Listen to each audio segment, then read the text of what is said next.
Years ago now, a few mates and me had managed to secure an invite to a Halloween house party. We didn't really know anyone else there, having only secured the invite because one of us worked with a girl whose student house it was. But since it was literally the only house party we could actually get into, we weren't arguing. A big thing about house parties is, the older you get, the harder it is to find a good one. Most people make their big house party mistake earlier in life and vow never ever to have one again. So the idea of one big hurrah before we started on that late 20s, early 30s quiet drinks bollocks was wildly appealing. We agreed to meet up in my flat for some pre-drinks and get changed into our various costumes. Fancy dress was a must, according to our mate's colleague. You have never seen such awful Halloween costumes in all your life. One lad just bought a wig and badly applied his mum's makeup, claiming to be Frankenfurter from Rocky Horror Picture Show. But without having the stones to rent the suspenders and corset, he just looked like he was in the middle of a bad sex change. Another fella just threw on some old army cadet gear so he could be a soldier or whatever. But it had been a good couple of years since he'd last put it on, and he was considerably wider around the waist. So what I suppose was meant to be intimidating just ended up looking completely ridiculous. The winner, without a doubt, was our mate Danny, who'd actually pulled off a pretty convincing Michael Myers costume. So for those that don't know, the mask used in the film Halloween is actually a Captain Kirk Star Trek mask that the prop guys roughed up a little. Yep, one of the most iconic images in horror comes from a crummy piece of sci-fi merch. Crazy, right? Anyway, Danny had actually managed to get his hands on a replica of said mask from his older brother, who was and is something of a horror freak. Then all he had to do was borrow a set of his dad's old mechanic overalls, get hold of a plastic butcher's knife, and he actually looked the real deal. So after we filled our bellies full of cheap supermarket lager, we make a move for the house party. The place the party was at was only like 5 to 10 minute walk from my flat, so we decided to walk around to soak up a bit of the Halloween atmosphere. I don't know what I was expecting. Maybe a few rooms full of people chatting away with a bit of music playing meekly in a back room. But the closer we got to the right street, the more we could hear this thumping bass sound drifting through the air. Imagine if that was the party we're going to, one of us joked. But it was the party. We're in the middle of this actual residential area. All of the other houses are settled in for the night, and there's this one house with its door wide open, people in costume wandering in and out. These colored lights, a smoke machine, even an actual bloody DJ set up in a bedroom with speakers all through the house. Enjoy it while it lasts, boys. I can guarantee you the police are on their way, right now, one of us said. Laughing, we piled into the house and started mingling with complete strangers. I won't deny it. They might have been posh kids from down south, but they knew how to throw a party. They actually laughed at us when they realized we'd brought our own beer, the host taking us into the back garden to show us these buckets full of beer and ice water. We were welcome to drink as much as we liked. In exchange, we put our room temperature cans into their fridge as a kind of communal offering. Yeah, we met a few snobs sneering with the "who invited you" look in our direction, but mostly people were lovely, especially when they found out we brought a special kind of tobacco with us. We drank long into the night somehow. The police didn't actually turn up for the first few hours. They must have been busy with the other more criminal stuff, but eventually turn up they did. But honestly, it was all part of the experience. It's not a true house party unless the busybodies show up. They were actually pretty cool about the whole thing too. They didn't shout. They didn't stop, search, or arrest anyone. They just told us there had been a noise complaint and we had to clear out if we didn't leave there. They even laughed when someone in the crowd anonymously shouted, "Are you the male strippers we hired?" And this is where the story gets weird. So, throughout the party, our mate Danny had been kind of in character, walking silently and scarily into rooms, moving his head all slow as he looked around, just like Michael Myers. He'd then break into some weird dance and have people laughing, but it's important to know that he seemed to be enjoying playing the part. Anyway, we all managed to find each other in the throngs of people outside, despite being absolutely smashed. Only, we're not exactly ready to call it a night. So we decide to walk quite a bit of our way to visit the 24-hour off license to buy more booze. So, the whole way, Danny doesn't say a word. It might be worth mentioning that he isn't the most talkative when he's sober, so when he's angry, he pretty much says nothing at all. Just does his signature wheeze laugh when anything amusing happens. So just as we're outside the off-license, queuing by the little hatch to get served, I noticed something unusual about Danny's toy butcher knife. I swear he had a fake one at the start of the night, but right then I noticed the knife in his hand is bloody real. Before the fellow in the offie notices and calls the police thinking it's real, I slowly take the knife out of his hand, having a sort of mini freak-out that the bellend would be daft enough to steal a real knife from the house party. Right then, like something out of a movie, my phone starts going in my pocket. I pull it out and on the screen is the name, Danny. Now, I'm still bladdered at this point, so my first thought is that Danny lost his phone or something and someone is calling my number, the last person he'd call, to let them know where to safely find it. So I answer with something like, "Yeah, I know. My mate's an idiot. I hope he's not stolen anything else." But the voice on the other end is Danny. Definitely Danny asking where we've gone. He passed out in the bathroom of that student's house and had only just been kicked out of. Cue an actual bloody freakout as I point the knife at this total bloody stranger and demand to know who they are.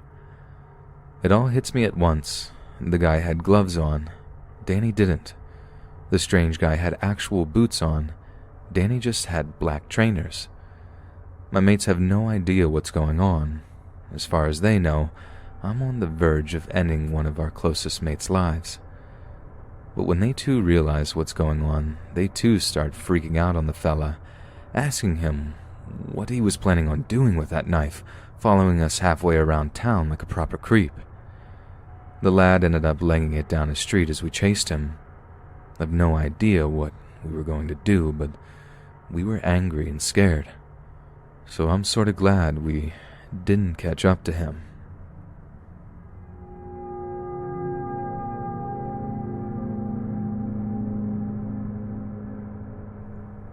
Halloween used to be my favorite time of the year.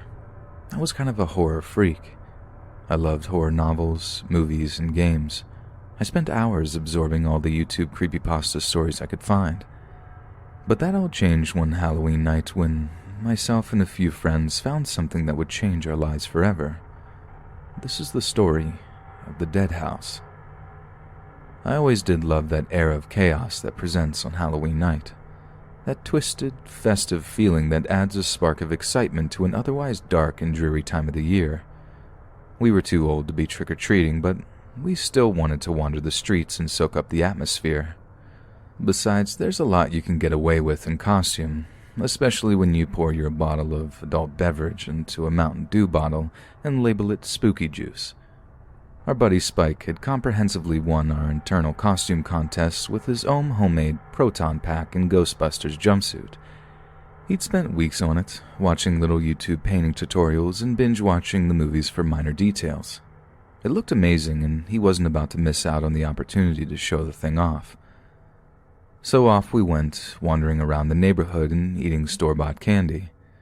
Since we were way too old to be trick-or-treating, part of the fun of these Halloween walkabouts was seeing the spectacular ways that fellow Halloween enthusiasts had decorated their houses.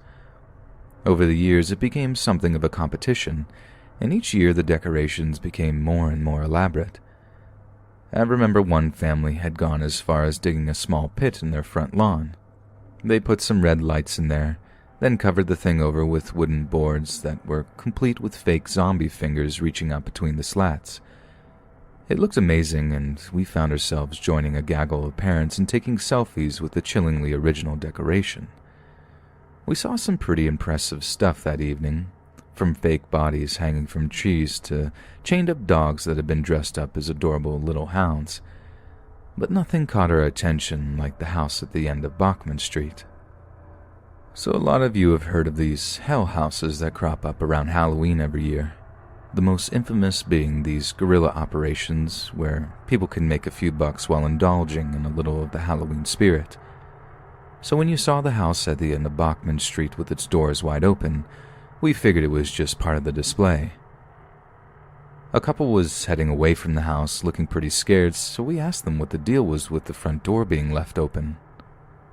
"Oh man, they really went all out this year," one of the pair said. "It's so realistic in there. We left a few dollars on the table as a thank you. There's no tip jar anywhere, so you guys gotta see it though." On that, we agreed. Something that was actually scary, right here in our own neighborhood? We had to see it. We studied the house intently as we wandered down the street towards it. The facade was barely decorated compared to the others we'd seen. Just a carved pumpkin and a few plastic hanging skeletons were all we could see on approach. But there was something odd about the way the cars were parked in the driveway, something weirdly chaotic. Anyway, we wander up to the front door, peering inside before entering. But again, there doesn't seem to be any extensive decoration on the inside either. That all changes once we enter the kitchen. One of the dining chairs was dripping with gore, ropes around the armrests hanging freely as they'd been cut away from someone's arms. Laid on the table nearby were all kinds of bloody kitchen utensils, some still clogged with shredded flesh. Flies buzzed around us, landing on the body and various bloodstains around the room. "Wow," one of us said softly. "You can see where they use corn syrup to make the blood. Houseflies love that stuff." "Then how did they get that kind of stink up in there?" another asked. But we didn't put too much thought into it. We were so overwhelmed and impressed that we just carried on moving through the house. The living room was somehow even more disturbing than the kitchen. Sat on a small, dark wood coffee table was a kind of homemade doll. It was a cluster of roots and twigs, all bound and woven together with reeds and dry grass. The face of the thing was made of clay, a single shiny stone pushed into it, resembling a kind of cyclopean eye. Arranged around it in a perfect circle were severed fingers, toes, and plucked out eyes. There was also a cluster of dollar bills from the couple's recent visit. I took out my wallet, taking out a few old singles before asking around to see if my buddies had anything to leave as a kind of thank you. There must have been about $14 in ones and twos in my hand by the time I let it drop onto the coffee table. "Oh, come on. Let's see the upstairs, then get out of here. This place is giving me the creeps," I said. My buddies wouldn't let me hear the end of it. Scared by a family-run hell house. What an idiot. But when we saw the kids' bedroom, they were scared too. Inside, sitting among a carpet of stuffies and kids' toys, was a man. At first, all we could see was the back of him. He had long, thin gray hair and had somehow fit himself into a little girl's pink, frilly nightgown. We all froze in the doorway, staring wide-eyed as the creepy-looking old guy just sat there, playing with the toys, putting on little childish voices as he played at making them talk to one another. It was one of the most disturbing things I'd ever seen in my entire life. Whoever had thought that character up must have had one seriously disturbed imagination.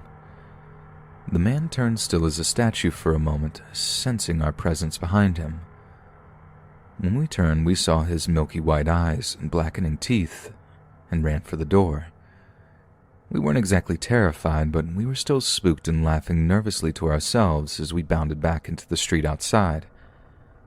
But as we began to walk back out of the cul-de-sac road, blue and red lights began to flash before our eyes. It was the cops, screaming down past us down the street before rushing into the house we'd just left. There was nothing remotely fake about that house. The old man was an escaped psychiatric patient who had lived in the house as a child.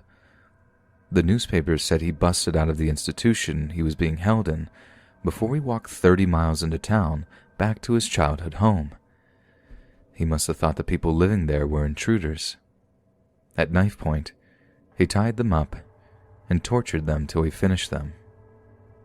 We never found out what happened to the kids inside the house, and quite frankly, I'm not sure I could handle it.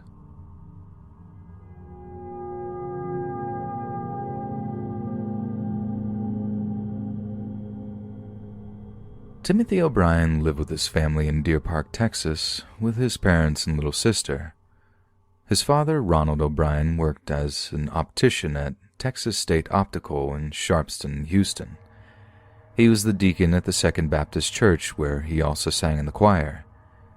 He was a trusted member of the community, being placed in charge of the local bus program. On Halloween night of 1974, O'Brien took Timothy and his sister trick-or-treating in a Pasadena, Texas neighborhood, along with his neighbor and their 2 children. When the group knocked at a house but the occupants failed to answer, the children grew frustrated and skipped ahead to the next home in search of candy. When O'Brien caught up with them, they showed him 5 21-inch pixie sticks they had been given. When they returned home later in the evening, the young Timothy asked if he could eat one of the candy he and his friends had collected, opting for the huge pixie sticks he had prized so dearly. The young boy had trouble getting the powdered candy out of the plastic straw that contained it, so his father helped him loosen the sugary powder before offering it to him. When he ate it, Timothy remarked that the candy had a bitter flavor, so his father fetched him a glass of Kool-Aid to wash away the unpleasant taste. But this was followed by Timothy complaining that his stomach hurt. Ronald took his son to the bathroom, where he immediately began to violently vomit. But the discomfort did not ease, and soon the young boy was shaking and convulsing after collapsing to the bathroom floor. Ronald held his son close, but he soon went limp in his arms. Timothy O'Brien died on his way to a nearby hospital, just less than an hour after consuming the candy. Timothy's autopsy revealed that the pixie stick he consumed was laced with a fatal dose of potassium cyanide. There was enough cyanide in his system to kill 3 to 4 fully grown adults. Timothy's death from the apparent poisoned Halloween candy prompted intense fear and paranoia in the local community. Numerous parents in Deer Park and the surrounding area promptly returned all of the candy their children acquired from trick-or-treating to the police, for fear it was laced with the same deadly poison. During police interviews, Ronald O'Brien claimed that he could not remember exactly which house gave the children the pixie stick. However, the group of adults and children had only visited 2 streets worth of homes due to heavy rain that had begun to fall that evening. This narrowed down the search considerably.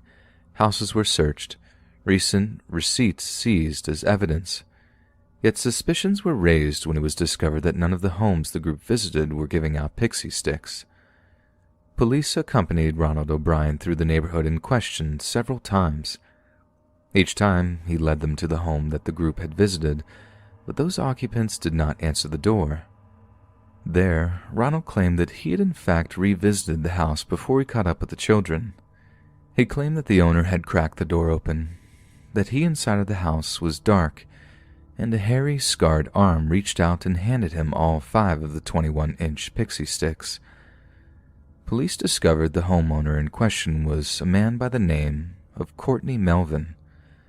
Melvin was employed as an air traffic controller at nearby Hobby Airport and asserted under questioning that he did not get home from work until 11 p.m. on the night of the 31st.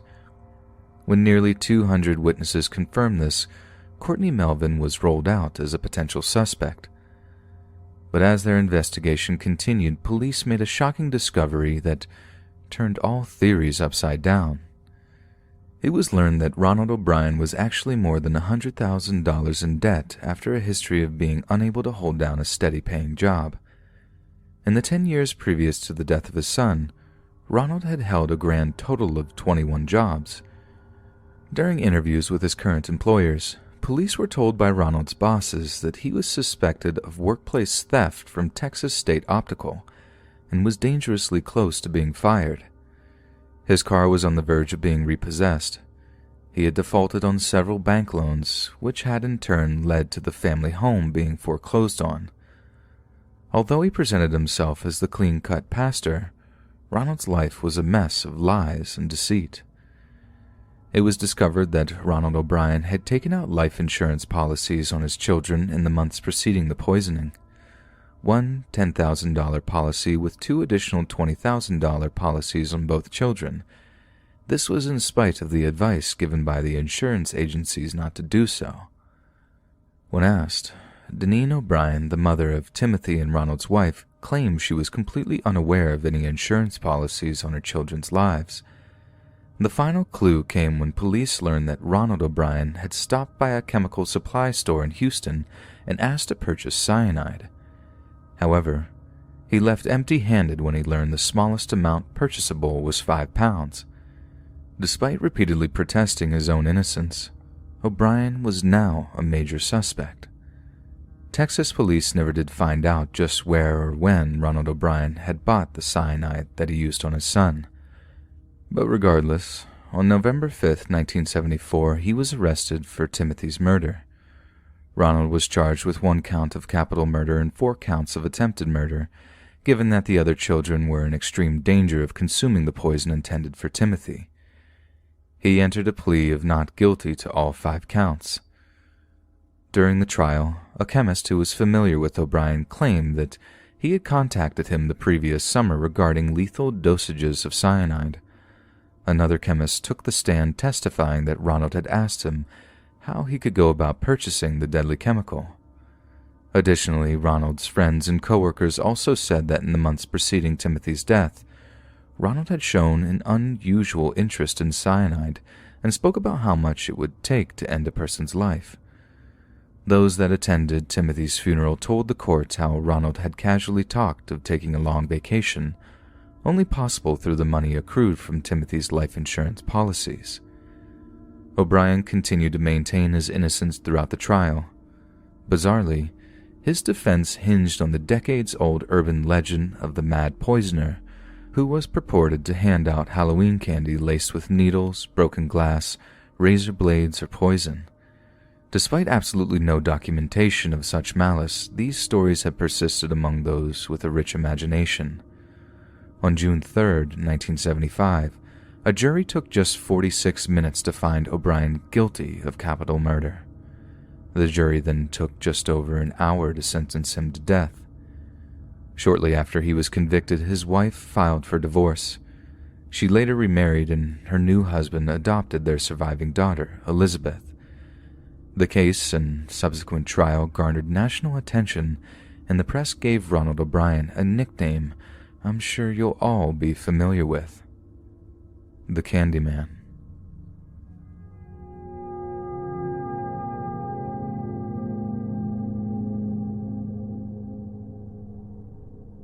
In the early afternoon of Halloween 2010, Ohio resident Devin Griffin was returning home after a brisk Sunday morning of singing in his local church's choir. He never missed a Sunday service, and this All Hallows Eve would be no exception. After walking through the front door of his family home, the 16-year-old trudged up to his bedroom to relax and play video games. It was something of a routine for him. Getting up early on a Sunday meant a guilt-free afternoon of online gaming with his friends.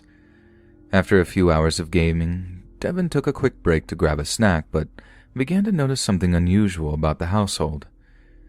It was just past 1:30 in the afternoon when Devin started to wonder where his family was. His mother, Susan Lisk, worked night shifts, so it wasn't entirely unusual for her to sleep late into the morning. But never did she stay in bed until the early afternoon. Out of curiosity, Devin wandered downstairs from his attic room and knocked on the door of the family's home's master bedroom. There was no answer, but that didn't stop him. Devin opened the door to see his mother lying in bed next to his stepfather, William Lisk Sr.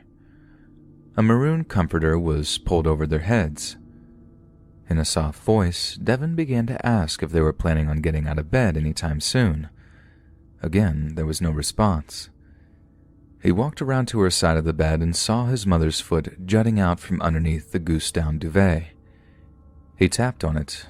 Again, no response. As Devin continued to talk, he instinctually pulled down the covers a little. It was her pillow. It was soaked with blood. For a moment or two, Devon could not compute what he was seeing. He later told detectives that he thought it was just some Halloween prank, albeit one done in extremely bad taste. But as he continued to look, he saw the large wound in her neck, dark clots of blood forming around it. Devon ran screaming from the house, frantically begging neighbors to summon emergency medical services. Upon his arrival, Ottawa County Sheriff Bob Bratton said 53-year-old William Lisk, his 46-year-old wife Susan Lisk, as well as her 23-year-old son Derek Griffin, were all found murdered. A preliminary coroner's exam had indicated that their deaths were caused either by gunshot or a blunt object. A suspect identified as 24-year-old William Lisk Jr., thought to be the son of the murdered father from his previous marriage, was arrested almost 200 miles away and was initially charged with only one count of murder in the first degree.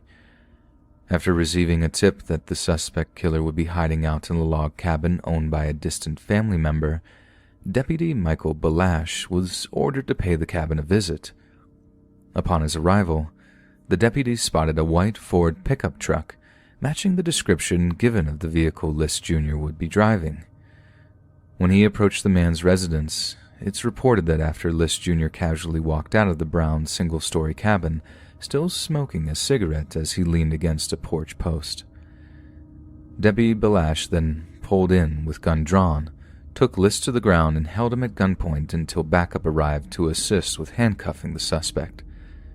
Carroll County Sheriff Dale Williams said that evidence was found on the suspect that also indicated that he was guilty of killing his stepmother and stepbrother.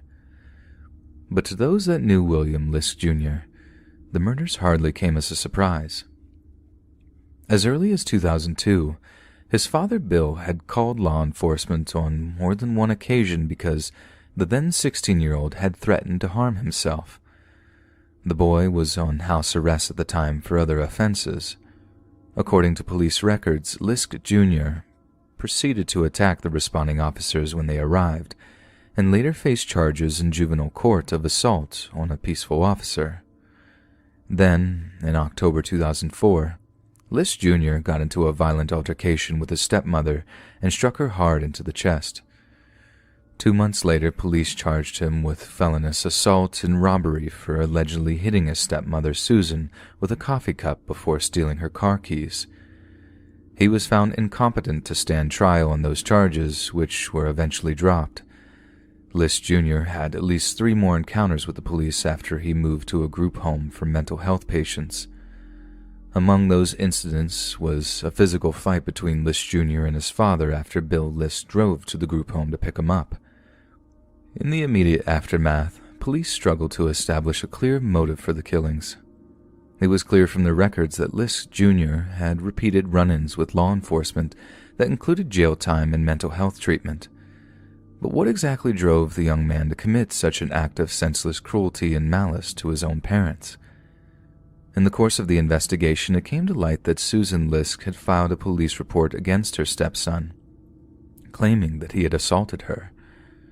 The report was filed less than a month before her murder. It is entirely possible that this had been the final straw for Lisk Jr.'s father. His past behavior and drug use had been antisocial to say the least, but William Sr. had fought time and time again to prevent his son becoming trapped in a cycle of addiction and incarceration. However, to assault his own stepmother was without a doubt a bridge too far. In court, Lisk Jr. admitted he was guilty of all 3 counts of murder in the first degree. A judge then quickly sentenced him to serve 3 life sentences with no chance of parole. Without shedding a tear, Lisk told a courtroom filled with those who knew and loved his father, stepmother, and stepbrother that he could not explain why he brutally murdered them on that fateful Halloween. "I love my dad very much, and it makes me feel sick every time I think about what I did," Lisk said. "I can't really explain why this all had to happen, but I think most of all of it had to do with my mental illness." Lisk Jr.'s defense attorney said it was ridiculous that his client could be declared legally sane, especially when he had a history of poor mental health. He said it's unknown whether Lisk was taking the medication that was prescribed for his schizoaffective disorder on the night of the murders, although he had been drinking alcohol. Clearly, he should have not been provided alcohol, something that was a constant problem in his life. The mixture of alcohol and his mental illness. Lisk Jr.'s sister, Lisa Curl, told the court that her family's lives had been changed forever. "We just don't understand how something like this could happen. You see stuff like this on TV and think it will never happen to your family. You love someone so much and then they take something away from you. I just don't know how you could do it when he loved you so much." On March 31st of 2015, William Lisk Jr. was found dead in his cell at Ross Correctional Institution in Chillicothe, Ohio, from a self-inflicted injury. He was 29 years old.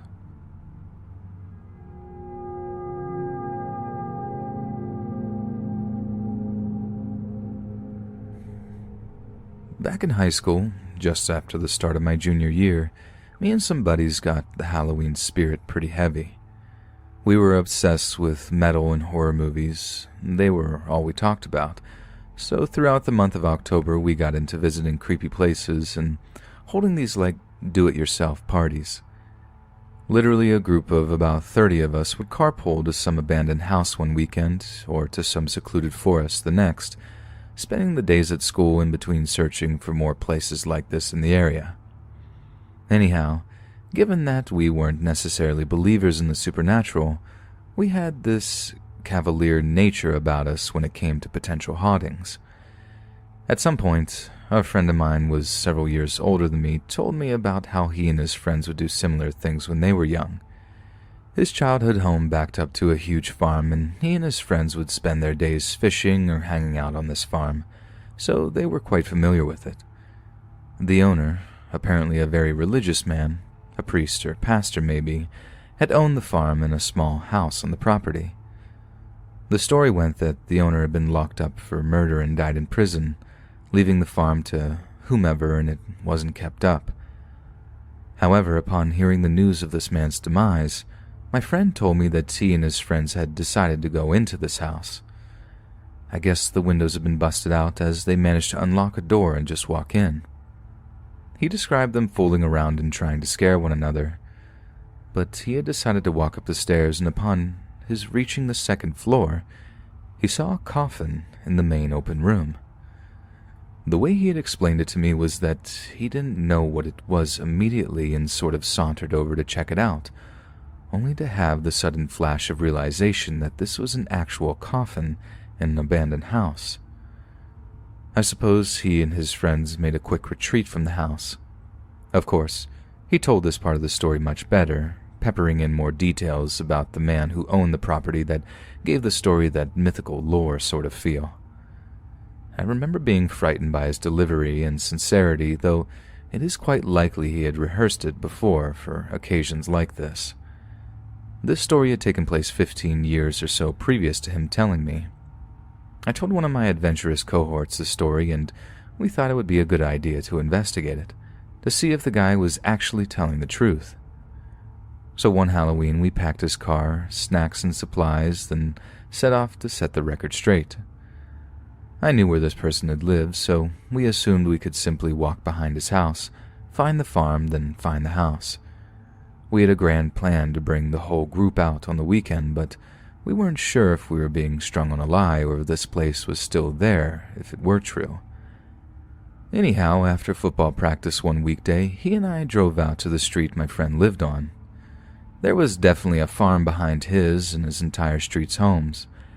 That part he had been telling the truth about. We decided to go ahead and sneak through someone's yard and onto the farm to see if the house was there. Once we made it through the manicured suburban yard and through the brush separating the farm, we were knee-deep in an overgrown field. We sort of hacked our way through a bit, and sure enough, as we made it to the edge of the hill, the house was only 100 or so yards away. We had made it that far, so we decided to go in and investigate. As we approached this house, there was a huge black bird perched on its roof. Once we were within 20 feet of the house, the bird flew away from the house and perched upon a tree adjacent to the house. Being a bit nervous, we began questioning why the bird had made such an odd move, but thought better of making a big deal about it. Now, this house is the prototypical haunted house. It had that quaint historical look to it, with the broken windows, eerie shadows, and sort of ominous stature one associates with a haunted house. There was even a grave marker in the front yard. So again, we were increasingly nervous as we approached this house. The door was jammed shut, but the window had been completely removed, so we played rock, paper, scissors for who would climb through first. I had the luxury of going in second, but did so quickly as being on the porch by myself was just as unsettling. The inside of the house had literally not been touched. Besides weather damage, most everything was intact. There were pictures and decorations still up, with a bit of furniture remaining. We eventually became comfortable with being inside and began to snoop around. Of course, we were fearful of trekking upstairs, afraid to find something we didn't want to find. Alas, we squeamishly crept up the stairs to find an empty space. At this point, we became at ease with walking around the house, laughing off the ghost story mystique. As we looked through the main floor again, I noticed that there was a tiny door in the kitchen. It was about knee-high. Undauntedly, we flung it open only to reveal a dark stone stairwell that a person would literally have to crawl down. Its presence alone was terrifying, for some reason, but it had a landing about halfway down, with the stairs turning a different direction and out of our sight. However, perched on the landing, and partly concealed by the walls to the other part of the stairwell, was a large, rectangular wooden box. A coffin. Now, my friend and I weren't exactly small people, so I would imagine the sight of us, pale-faced, with a cartoonish hair-on-neck shocked expression trying to both squeeze out of a window at the same time would have been quite comical. Not to mention the both of us in a dead sprint heading away from this house through waist-high weeds. I still laugh thinking about both of us running like that. Anyhow, we turned to look back about halfway to the end of the farm just in time to see that massive black bird fly back from the tree and onto the house. We probably made double time from that point on. In hindsight, the whole thing was a bit odd, most especially the behavior of the bird. My friend and I joked about it possessing some sort of supernatural power, but looking back, I think that was just to mask how scared we really were.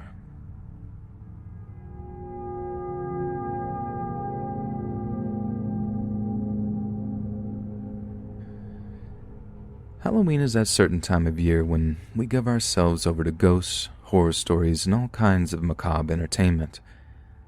But is it the case that such a spooky atmosphere pushes humans to express the darker side of their nature?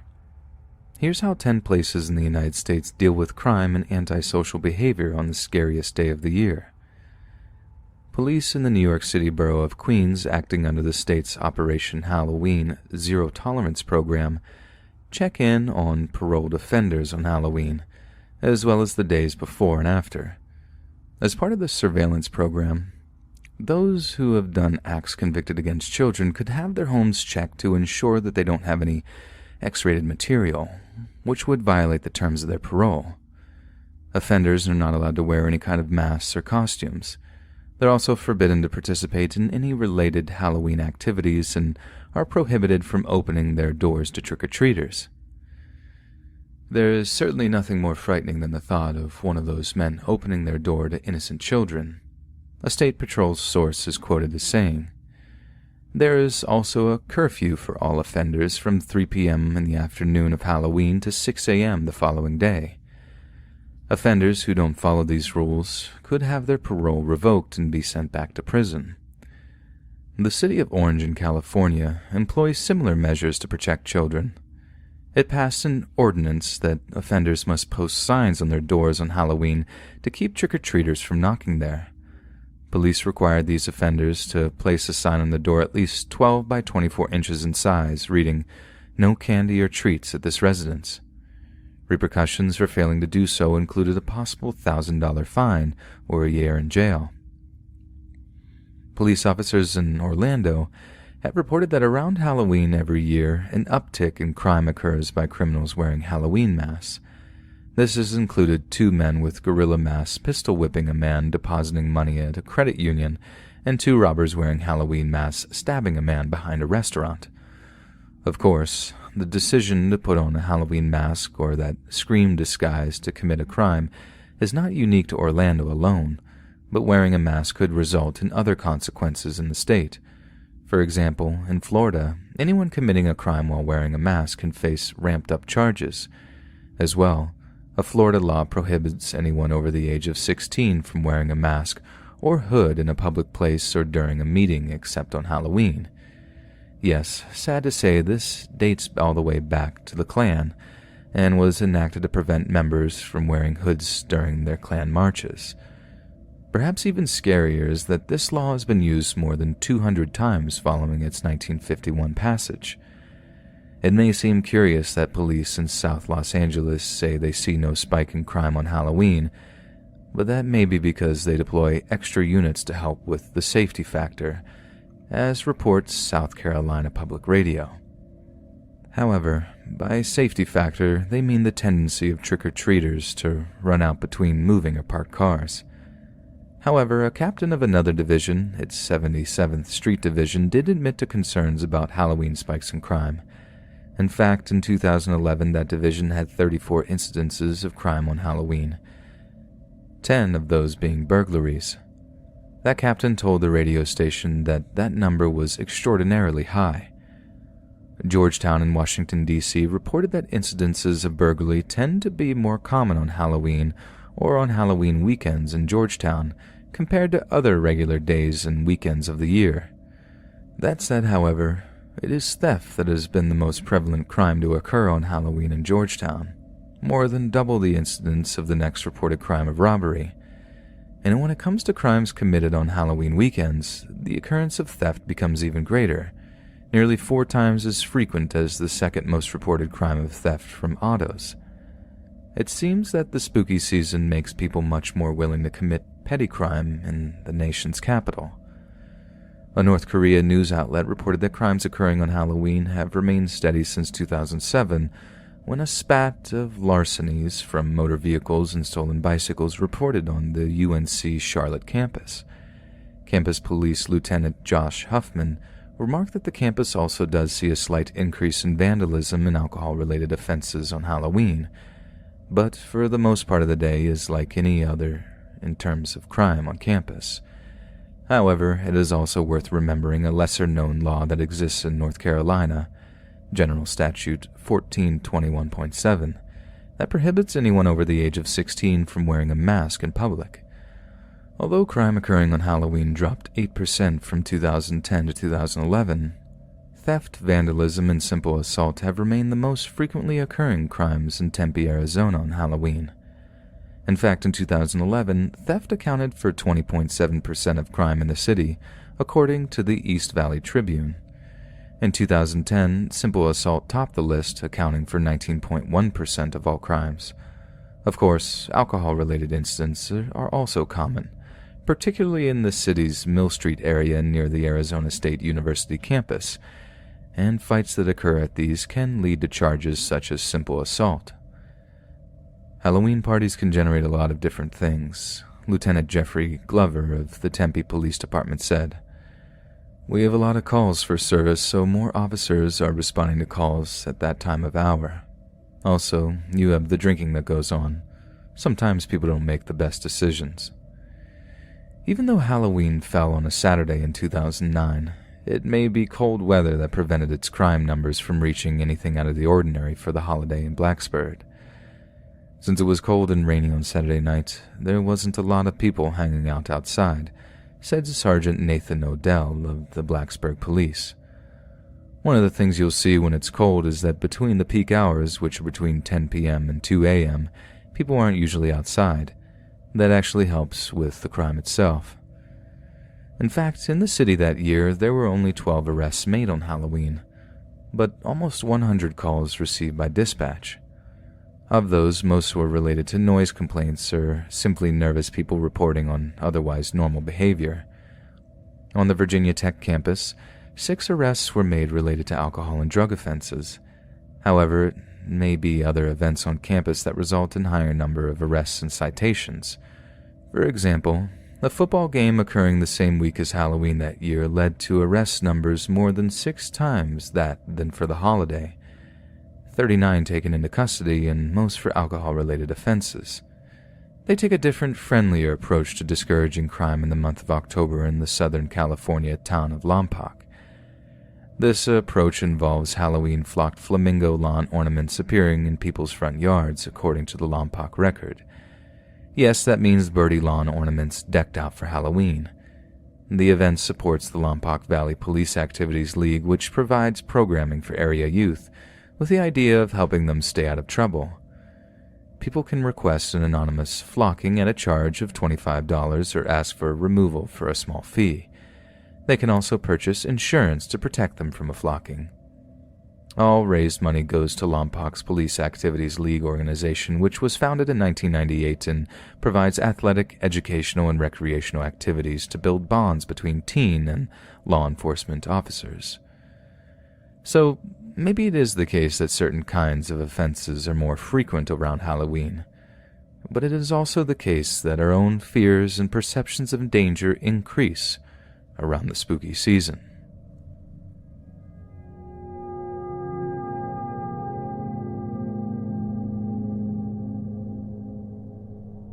On Halloween night 2002, 21-year-old Chris Jenkins, a University of Minnesota student, went to celebrate the spookiest night of the year down at the Lone Tree Bar and Grill with his girlfriend, Ashley Rice, and 3 other friends.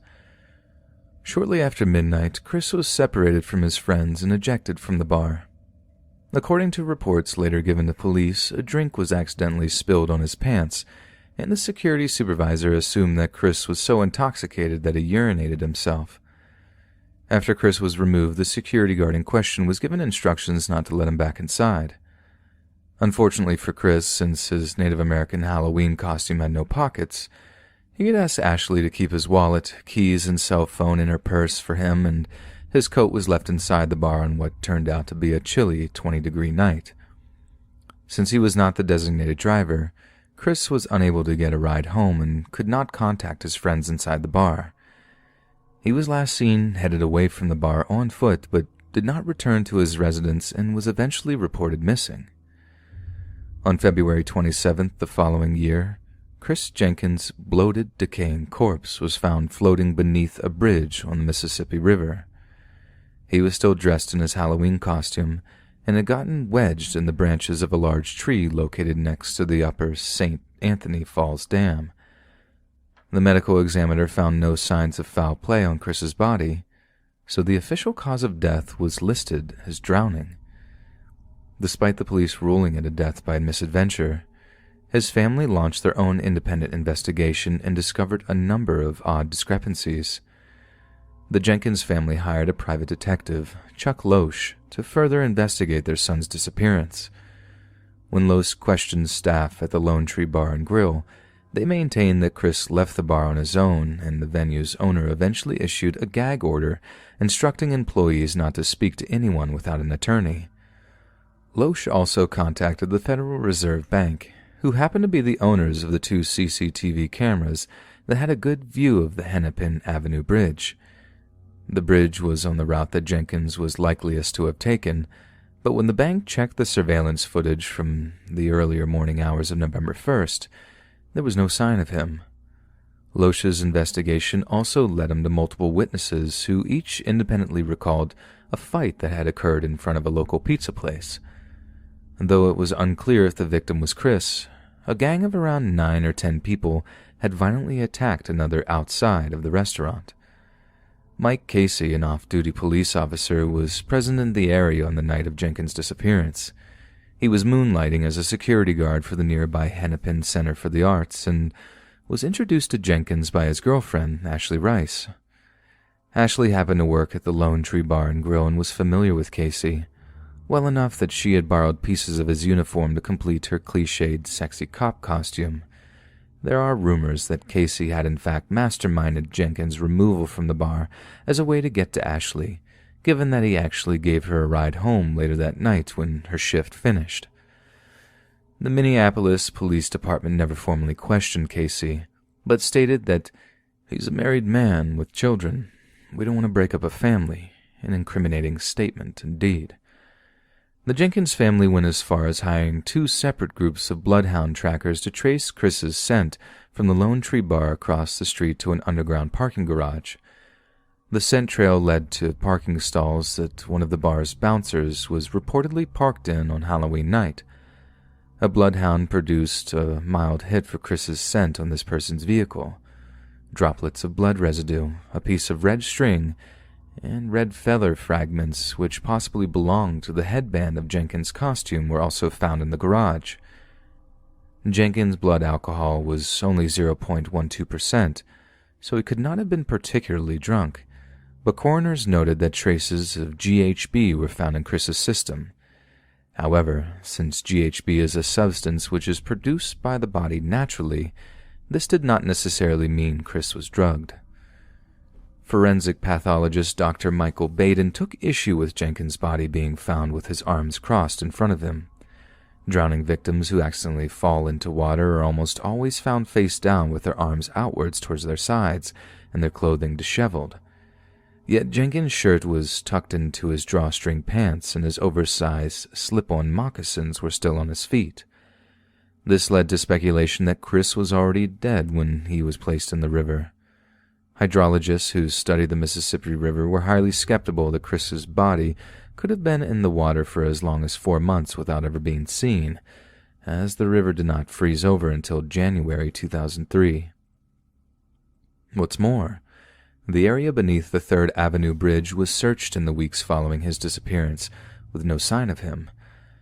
A daytime thawing occurred on February 27th, the day Chris was found, so he possibly floated from another location before his body got wedged in the trees. Jenkins' family found it extremely unusual that there was no bruising on his body. Their son was an enthusiastic lacrosse player, a goalie in fact, who often came home from practice with huge purple and yellow patches on his legs and forearms. Since these bruises were not present, his parents believed he may have been alive for a couple of days after he went missing, allowing enough time for his bruises to heal.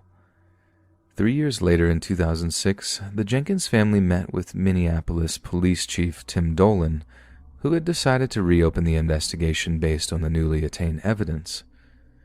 Chris's death was eventually reclassified as a homicide, and Chief Dolan held a press conference to issue a formal apology to the Jenkins family.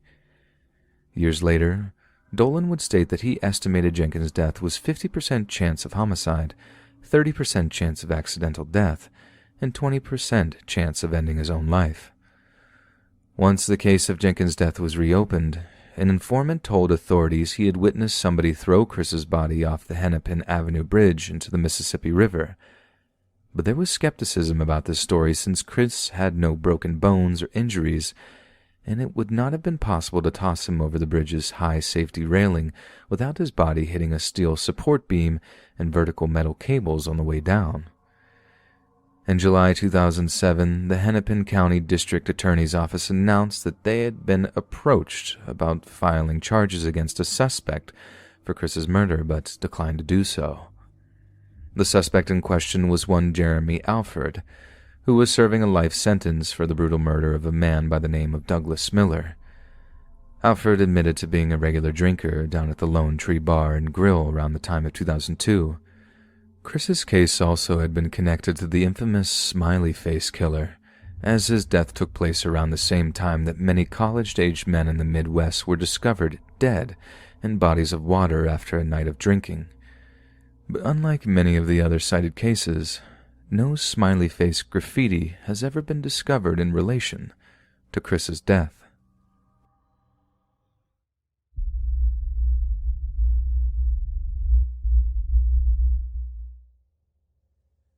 This happened a few months ago in the beginning of summer.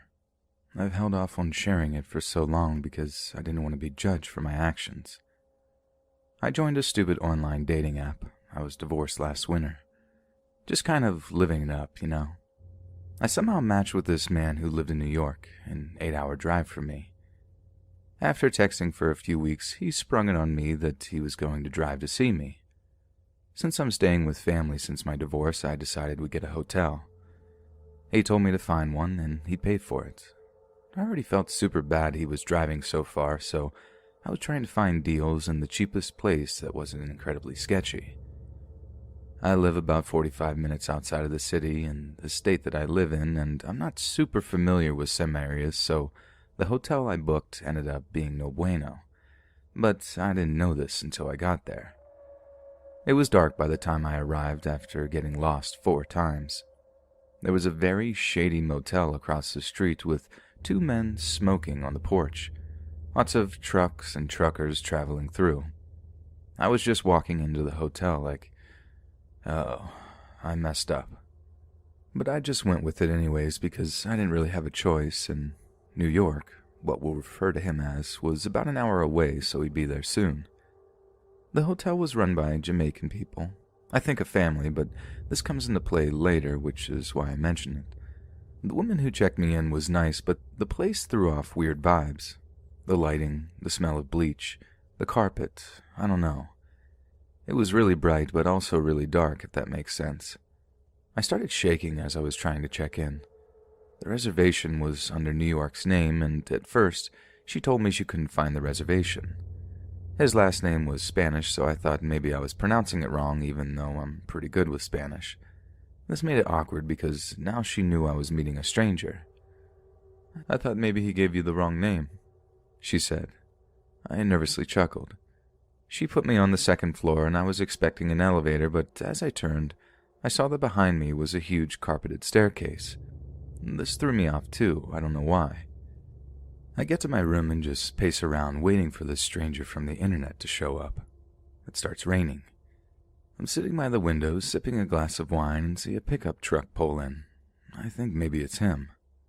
A man in a black hoodie gets out and locks his truck about 50 times, hearing the beep beep go, and runs inside. I start panicking thinking it's him, and he has no bags or luggage because he's just going to come kidnap me or something. Then there's a loud knock at my door, and I jump so hard and immediately stand up. I make my way over to the door and look through the peephole. It's New York. No black hoodie, carrying bags. So I crack the door and smile, and he comes in, and I share my terrifying thoughts with him, and we chuckle. Then we get to business. Later that night, we fall asleep, and he's spooning me, but also has his arms all the way around me with his head on top of my head. Super weird, I don't know. I was woken up from a dead sleep just so sweaty because he was holding me so tightly, and I thought that's what had woken me, but then I heard it. Someone was messing with our door. Then I heard the handle start moving as whoever it was tried to open it, but it wouldn't open. Suddenly, New York jumps out of bed so fast I wondered how long he had been awake listening to this to react so quickly. I pull the covers up to my chin as he's just standing in the dark in his undies looking at the door. He looks to the people and says he thinks it's one of the Jamaican men who work here. We had a chain on the door as well as all the locks, so he kept the chain on as he opened it a few inches. Before he can even ask what the dude wanted, this man just says, "Is the white girl here?" I remember getting chills all over my body. New York says no and slams the door, almost completely unbothered by this. The man says something about needing a credit card from me. New York yells back that the room is on his card, under his name, and he'll take care of it in the morning. I looked at the clock, and it was like 2 a.m. I turn over and just stare at the wall, hoping to fall back asleep. New York wraps his arms around me again and is immediately snoring in my ear. Good thing he was hot. The next morning, we decided to go get breakfast. It's super early and we're both feeling groggy. I'm hoping as we round the corner to the stairs that no one is at the front desk because they definitely heard the noises from our room this morning, and I was feeling really embarrassed. Thankfully, the front desk was empty. Then I saw him. An older black male, standing a few feet from the exit. I honestly don't know if he was Jamaican. I don't know if he was part of the family who owned this place or a guest or just someone else. I don't know. but his face was almost sunken in, and he had this weird, chilling look in his eyes. He was staring right at me. I knew without seeing him this was the guy from last night. New York whispers for me to just keep walking, so I break eye contact with this guy and lean into New York as we make our way to the exit. As we pass, the male is silent. Then, as I'm pushing open the door to exit the building, he starts saying, "There's the white girl. I found the white girl. She makes a lot of noise." And New York snorted. I was terrified. I left for work after breakfast. I was gone a few hours and returned to the hotel to find the room empty. I texted New York and asked where he was, and he texted back saying he was in the laundry room and that he'd be right back up. I sat down in the bed waiting for him. I heard some footsteps outside the door, the floor creaking, like someone was standing at the door, shifting their weight or something. I figured maybe New York forgot his room keys, so I got up to look through the peephole. But it was not him. The creepy man was standing outside the door, just staring into the peephole. I jumped back and started crying and called New York and yelled for him to come to the room quickly because the man was outside the door. He was gone by the time New York ran up. He went down to the front desk and spoke to the woman about this man, but she just kept saying she had no idea who he was talking about and that she will keep an eye out for him. That night, I couldn't sleep. I just felt like I could feel him lingering around outside the door, but I was too scared to go look. New York was sleeping.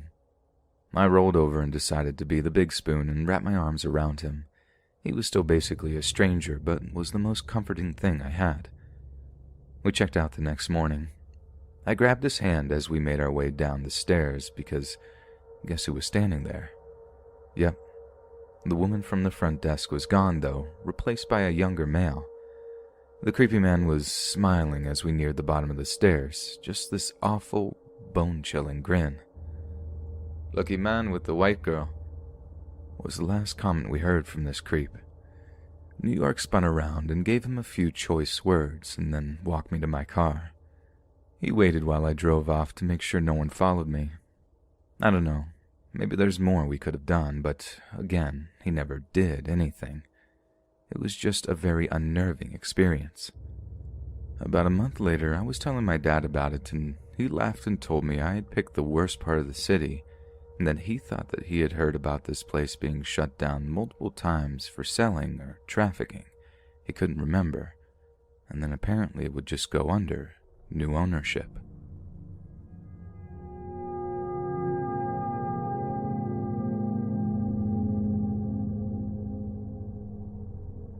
This is a story from my childhood, one of the ones that haunt me to this day. Have you ever seen those memes where it says people react like a criminal when an unexpected visitor arrives on their doorstep?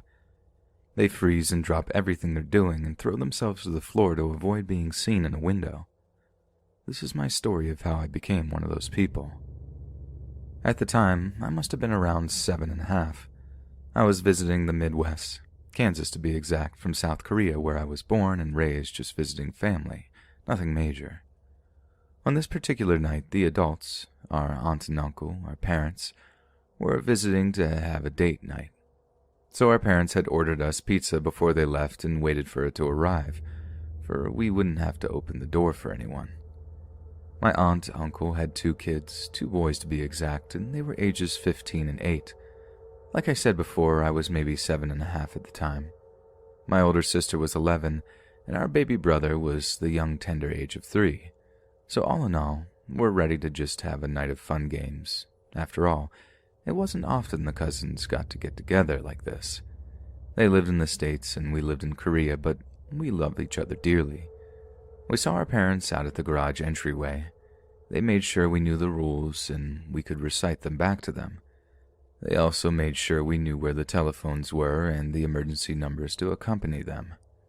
It's just going to be a typical night of no parents, or so we thought. It had maybe been an hour, maybe 2 after our parents had left. We were downstairs in the basement in the playroom or the game room, whatever people like to call it these days. We were down there just watching movies, playing air hockey, things of that nature, just being kids. We weren't being loud or anything like that, and even if we were, It wouldn't be too big of a deal because the way the houses were in Kansas, the basements are built into the ground in case of a tornado. I had gone upstairs with my oldest cousin because I wanted a drink of chocolate milk, and I couldn't reach the cups alone, so we wandered upstairs into the kitchen, which was on the far end of the house. The others stayed downstairs continuing their games. We had maybe been upstairs for 15 to 20 minutes because while I was drinking my milk, my older cousin was making snacks since we were planning to watch a movie. Then all of a sudden, we hear the doorbell ring. I remember my cousin looked at me and told me to stay here because it was odd that the doorbell was ringing. It wasn't late, but it certainly wasn't early. And I say this because it was summer, around 8 o'clock. My cousin started to creep towards the door quietly. It was unnerving for someone to be ringing the doorbell. We weren't expecting any guests, and the pizza had been delivered before our parents had even left for the evening. And before he's even halfway to the door, whoever's on the other side starts rapidly ringing the doorbell over and over, the constant ringing echoing throughout the house. And by this point, I had looked over toward the staircase, and I saw our other siblings starting to creep up the stairs, with the exclusion of the baby, who was still asleep in the crib down in the guest room. The oldest of the kids, James, put his finger to his lips and told us to be quiet to make it seem like no one was home, despite there being lights on. He crept closer to the door as the banging and ringing on the doorbell continues, and he peeked through the peephole. I had never seen my cousin look so freaked out. His face drained of color, and he backed away from the door rapidly, and he told us all to go down the stairs, but of course we didn't listen. Honestly, we thought he was just playing a joke. Maybe it was some of his friends wanting to scare us, since he did cancel his plans that night to stay home and watch all of us kids. My older sister shoved past him and looked through the peephole herself, and for whatever reason, whatever was on the other side of the door made her have the same exact reaction, and she stumbled back from the door just as pale. At the time, I didn't understand what was going on. I don't think any of us younger kids really did, but something wasn't right. After a while, about 20 minutes, whoever was at the door stopped ringing the doorbell and all was quiet. It seemed like they gave up. Maybe they thought no one was home. If only we knew how wrong we really were. We all sat in silence for a while after this initially occurred. My other cousin, who I'm just going to call Kyle for the purpose of the story, mustered up the courage to ask his brother James, who was at the door, and why James and my sister were acting so skittish.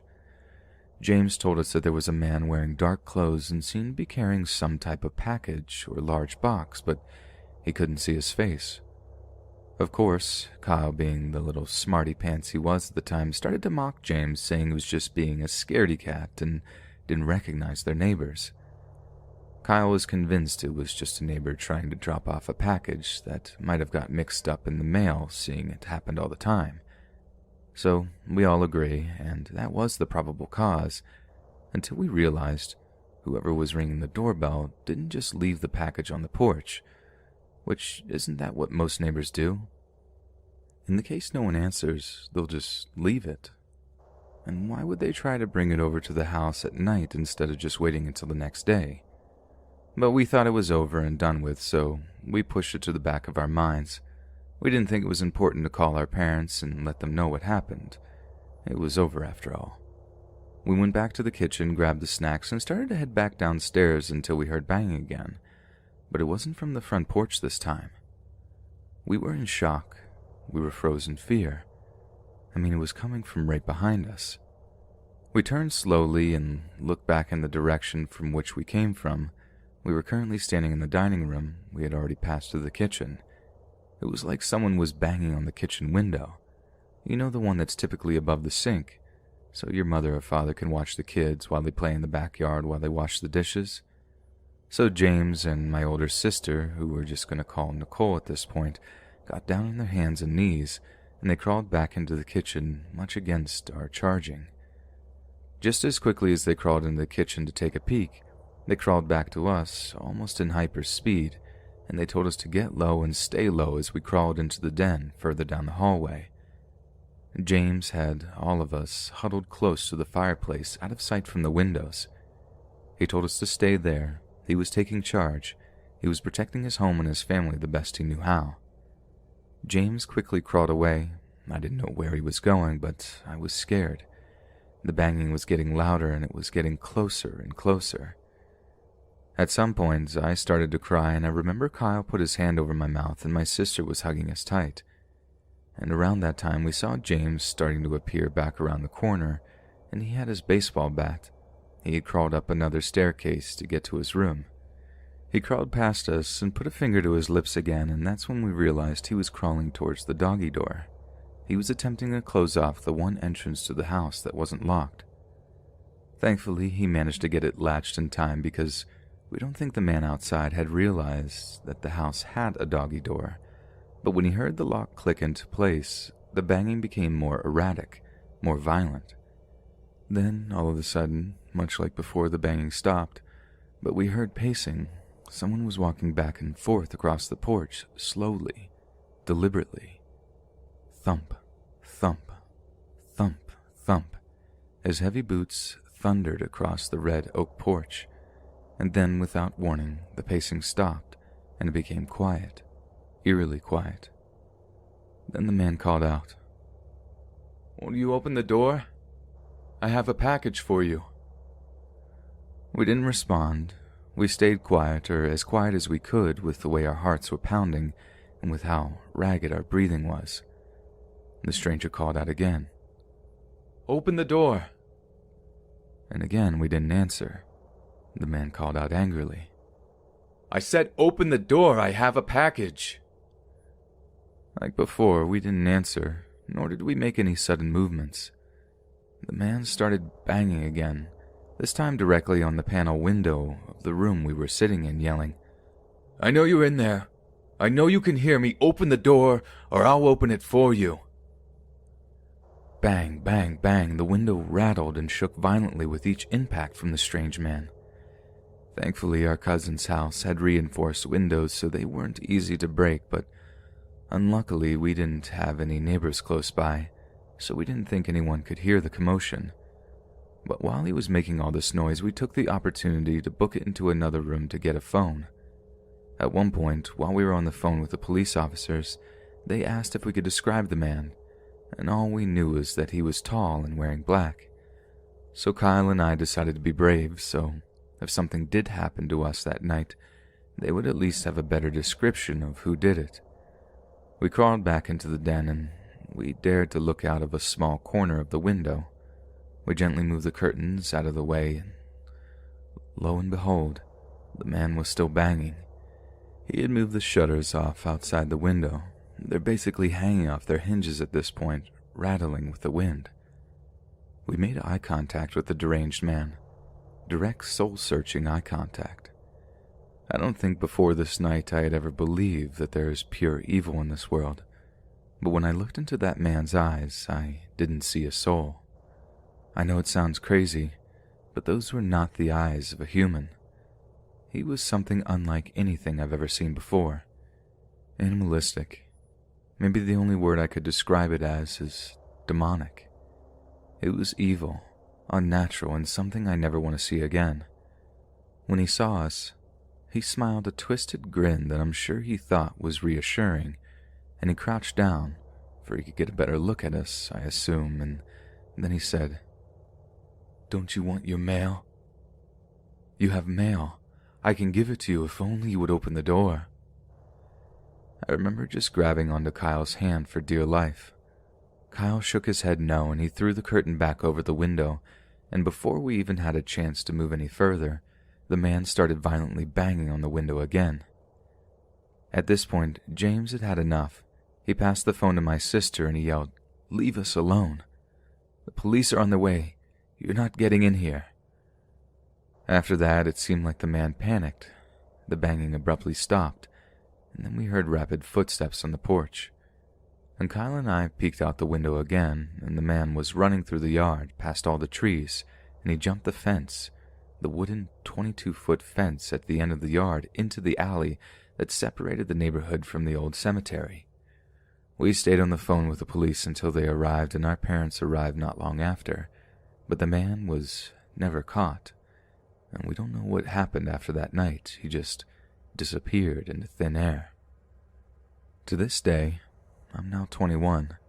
When the doorbell rings when I'm not expecting a visitor, my heart stops and I break out into a cold sweat.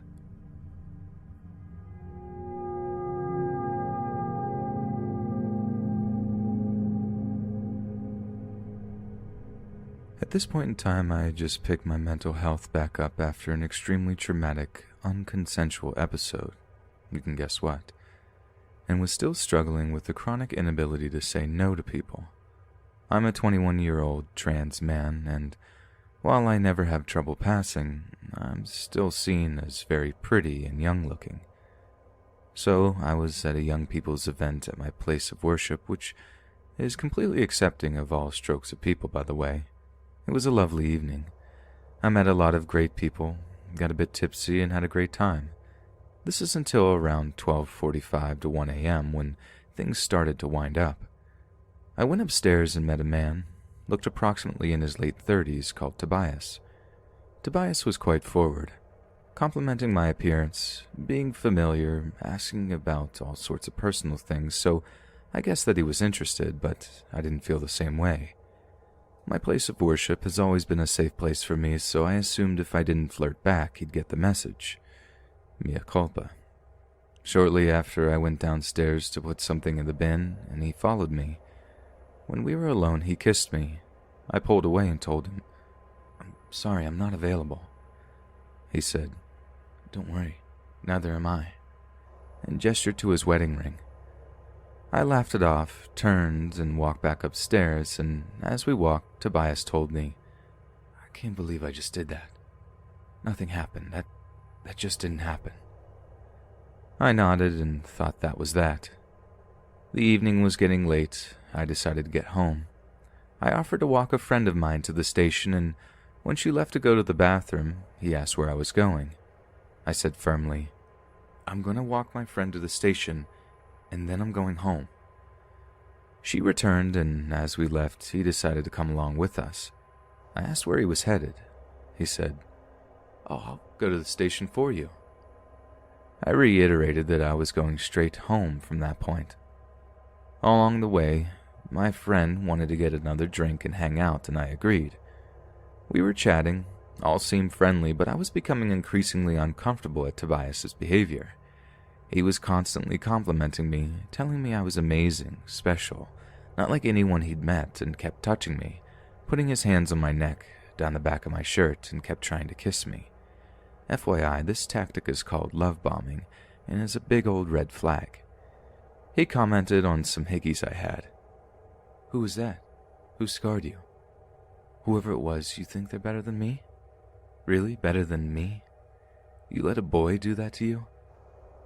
I told him it was someone that I had known for a long time and reminded him that I wasn't single. He had kissed me around 4 times up to this point, and when he did, I would pull away, try and put distance between us, move my head so he wouldn't, laugh awkwardly, say, "We're in a shop, please don't. I'm not what you're looking for. You don't know me," etc. This man straight up tried to make out with me 1 meter away from some poor shopkeeper serving us. Oh my God. He squeezed my waist and commented on how skinny and small I was, asked me how old I was, and commented, "Wow, you look so young. You look like you're 17. He asked me if I was attracted to him, and I shrugged, shook my head, and said, "Sorry, I'm very into the person I'm with, and I can't even look at anyone else when I like someone." At this point, I should have told him to buzz off. In fact, should have said that a long time before, but when it's actually happening, it's surprisingly difficult to get a bearing on when you can start being rude, which is exactly what people who behave like this rely on, a vulnerable person's fears of making a scene, or else they actually believe that this behavior means the person wants to be persuaded. Yuck. We all decided to sit on a bench as all the pubs were shutting down. I sat on the end and my friend next to me. Tobias whined that I wasn't sitting next to him. My friend asked why that mattered, and he said, "Oh, you know, because I want him to... Never mind. I'm being too much. I'm going too far." I tried to steer the conversation away from him flirting, but he kept standing and walking to where I was sitting to kiss me, crouching by me and putting his hands on my knees. He didn't want to tell us how old he was because he was afraid I wouldn't like him, but did eventually confess he was 37. In an attempt to stop him from being interested in me, I revealed that I was trans, and he put his hand up my shirt saying, "Well, you really think I would judge you for that? You have no idea who I am. I see you." Side note, what was that? An Avatar reference? I would never care. I'd still do everything with you. I wiggled away as far as I was able and said something along the lines of, "Well, thank you, but I'm not interested." My friend had somehow misread the situation as me enjoying this behavior, probably because I'm a bloke. I texted another friend to call me so that I could get 5 minutes away from the situation, walked up the street, explained everything, and made a plan, which was a really good idea. Talking out loud about it, I finally registered that this wasn't right, and that I was totally in the right to be uncomfortable and wanting to get out. I returned and told everyone that I was going home. The second I came back, he tried to kiss me and told me he was worried and had tried to come looking for me. I moved my head so he couldn't and told him, "Please don't. I'm going home." I texted the friend that I was with help, and she immediately started saying that we were going home, he should go home too, and that her and I were leaving together now. He asked me, "What's changed? You've come back different. Who are you talking to? What's going on?" I told him, "I'm uncomfortable and I'm going home now." He said, "What are you talking about? Have I made you uncomfortable?" "Yes, I'm going home now." At this point, I can definitely see that my lack of rudeness and conflict avoidance tactics had actually made the situation worse, and given him the impression that I could be persuaded to do whatever he wanted, or somehow had led him on. So now that I've been absolutely crystal clear, he should back off, right? Wrong. He said, "Wow, who were you talking to? What's happened? Whoever it is, don't throw this away. I know we had a connection. You're so special." I said, "I only met you this evening. You made me feel uncomfortable and you should ask people before you kiss them." Wow. I can't believe this. You're trying to turn this around on me? "I know you're drunk. It's fine. I just want to go home now." I'm completely sober. I'm not drunk at all." At this point, my friend stepped in and tried to assure him everything was fine and convince him to go home. He asked me for one last kiss, and I shook my head. "No, thank you." He said, "Don't throw this away," and he tried to touch my face. I reiterated, "I met you this evening. I don't know you. I want to go home." He said, "Can I at least have a hug?" and immediately tried to hug me. I pushed him away and said, "I would rather not." He responds, "Wow, you're making me feel uncomfortable now." I said I would rather not. Just please respect my boundaries. I want to go home." My friend again tried to get him to go home, and he responds, "No, you're making me feel like I've done something wrong. I just want a hug. Oh, I know what this is. You're just not used to people accepting you for who you are. You can't handle that I accept you and see you for who you really are." I said, "That's not the case. I've had plenty of people who accept me, but you've made me feel uncomfortable, and I'm going home." At this point, I stood up, backed against the edge of the bench with him standing barely a foot away. I had started shaking because I was feeling anxious, so I just walked away up the street. My friend stayed with him, convincing him to go home. He didn't follow us. I took her to the station and got myself an Uber. Next day, he handed a report very similar to this into the security at my place of worship, and the dude was promptly barred from entry. I hope people can see the mechanisms of how this situation was set up and can find confidence to be far more outspoken than I was, because being polite, I made the situation worse. I know it's not my fault, but I'm very grateful that I'm not timid like I used to be, and am able to be absolutely firm and, if needs be, rude about setting my boundaries. Therapy is one heck of a drug, and it's doing me wonders.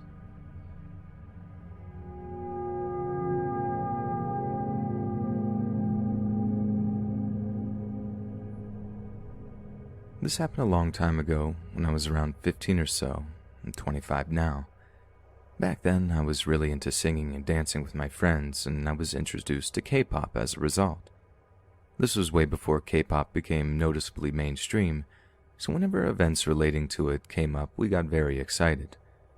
There was a global audition for one of the big companies in my town, and my 3 friends and I decided to go. I was the only non-Asian girl in our friend group. I'm only mentioning it because this pertains to the story later. The K-pop fandom back then was pretty much the same as now. People of various ethnicities were into the idol music genre.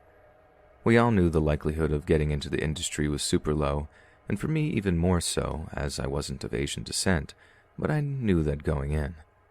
That wasn't the point of us going, though. We just loved being in proximity of something important to the genre we enjoyed. Just kids having fun.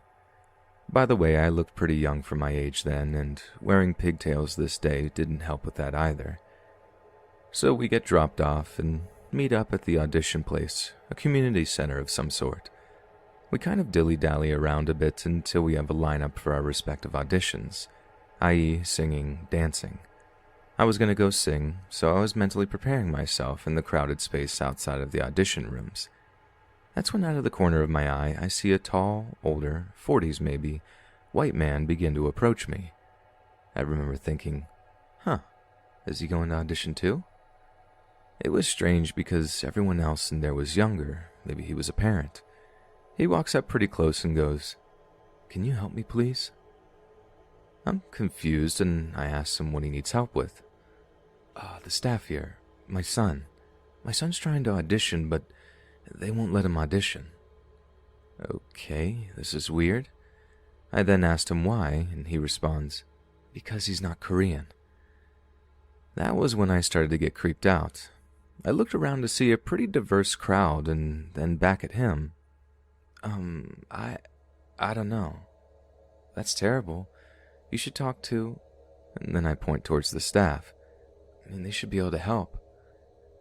I knew he was messing around, but I was too scared to say anything else. I went on. Anyone can audition here.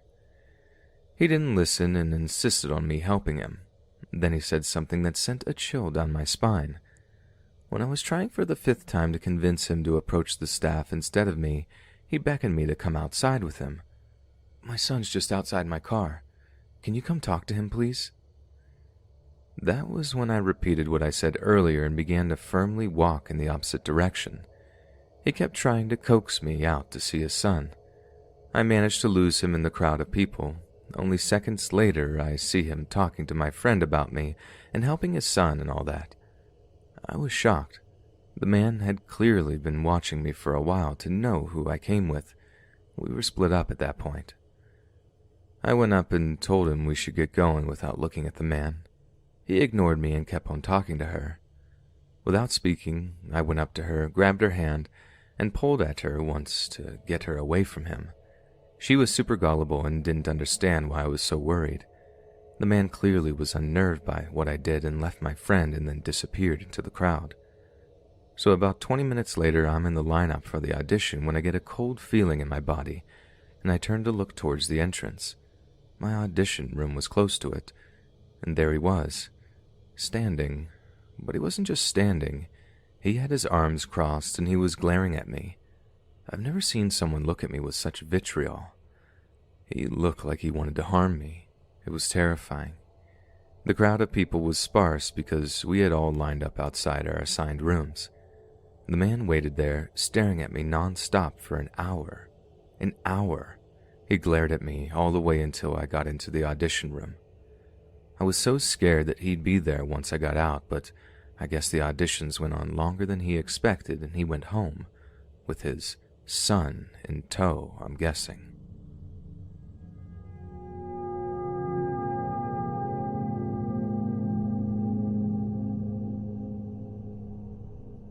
It all started about a month ago, as I was sitting out on my front porch having a cigarette and a random man pops up from around my bushes and walks right up to me. He's pretty tan, slim, but fit build to him, probably about 5'7". Walks up and casually says, "Hey, I couldn't bother you for one of those, right?" It was random at the time, but I didn't mind. I pulled another smoke out, handed it to him, and offered my lighter if he needed it. Nah, don't worry, Sarge. I don't need it. As soon as he said that, he turned around, placed the cigarette into the branches on the bush, and walked across the street to the house that faces us. I sat there quietly as he did all of this. Why would he ask me for a smoke and then put it in my bush and walk away? Weird. But I don't live in the best areas, so I took the smoke and went back inside. Little did I know that that wasn't going to be the last time he does something strange. 2 weeks pass without any problems. My sister brings my niece and nephew over for my mother and I to watch them one Friday afternoon. We got them to settle down to a movie when the dogs start towards the door. Their hair is standing on the backs of their necks, but they weren't barking. I shoo them away from the front door since they're known for getting excited about anything they hear out front. No sooner did I turn my back to the door, 2 knocks thump the front door behind me. I slowly open the door and see the cigarette guy standing on my porch, a wide grin plastered across his face. I open the screen door and step out in front of him. Now let me clarify. I'm a giant. I'm 6'5", 300 pounds, and have some martial arts background behind me. But when I stood there in front of him, my fight or flight response went haywire. I felt the blood rush out of my head and hands into my feet, which is something I rarely felt before. He sat there, smiling, doing nothing else. I ask him if I can help him. He reaches into his pockets and pulls out a pack of Camels and opens them towards me. There's 3 cigarettes poking out. Hey, Sarge, want a cig? Why does he keep calling me Sarge? I tell him I'm good, I have my own smokes, and it looks like he's almost out anyways. His smile vanishes instantly. His eyes seem to completely glaze over. I want out. It caught me by surprise. Everything. I want out. Tango out. He starts rocking back and forth, repeating I want out and tango out. I can't begin to tell you the thoughts that were going through my head at this point. I'm speechless. Hey Sarge, can you get me out of everything? The military, the FBI, make it all go away. Please, sir. At that moment, I remember that my mother, niece, and nephew are right on the other side of the door, and this guy seems like he's about to lose it. Without a second thought, I place my hand on his shoulder. This stopped him from rocking. I asked him if everything is okay. He stares back at me for a while before another smile breaks over his face. Hey. Yeah. He turns his attention towards my front window. The blinds are shut, but he's focused heavily on them. As I noticed this and was about to say something, gotta get back to field. Tango out. He pulled away and sprinted his way across the street to the house. I stood there, dumbfounded. I couldn't believe what was just happening in those short couple of minutes. I hop inside and lock the door. My mom is staring at me confused, so I tell her about everything that just happened. The weird thing is, we know the woman who lives across the street. She lives alone. Where did this guy come from? My mother and I decide to call him Tango Out after this incident. Here's the part that really sent me over the edge with this guy. We got a hold of the woman across the street and got some information about him. He's the son of her friend. They haven't been able to find a place to live. He's apparently an extreme paranoid schizophrenic. He's never been in the military, nor the FBI. His mother has no idea how his mental state deteriorated to such a severe degree. She assured us that he's harmless and that he is only a danger to himself.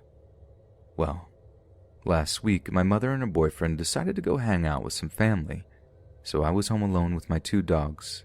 I don't usually watch Netflix, but I heard Invader Zim had a new movie, so I sat on the living room sofa and was there for about an hour and a half. The entire time I was watching, which was about 11:30 p.m. to 12:45 a.m., I kept seeing something outside my front window out of the corner of my eye. My dogs made no movement, and it was quite windy, so I brushed it off as moving trees or something. I finished the movie and flipped the TV off.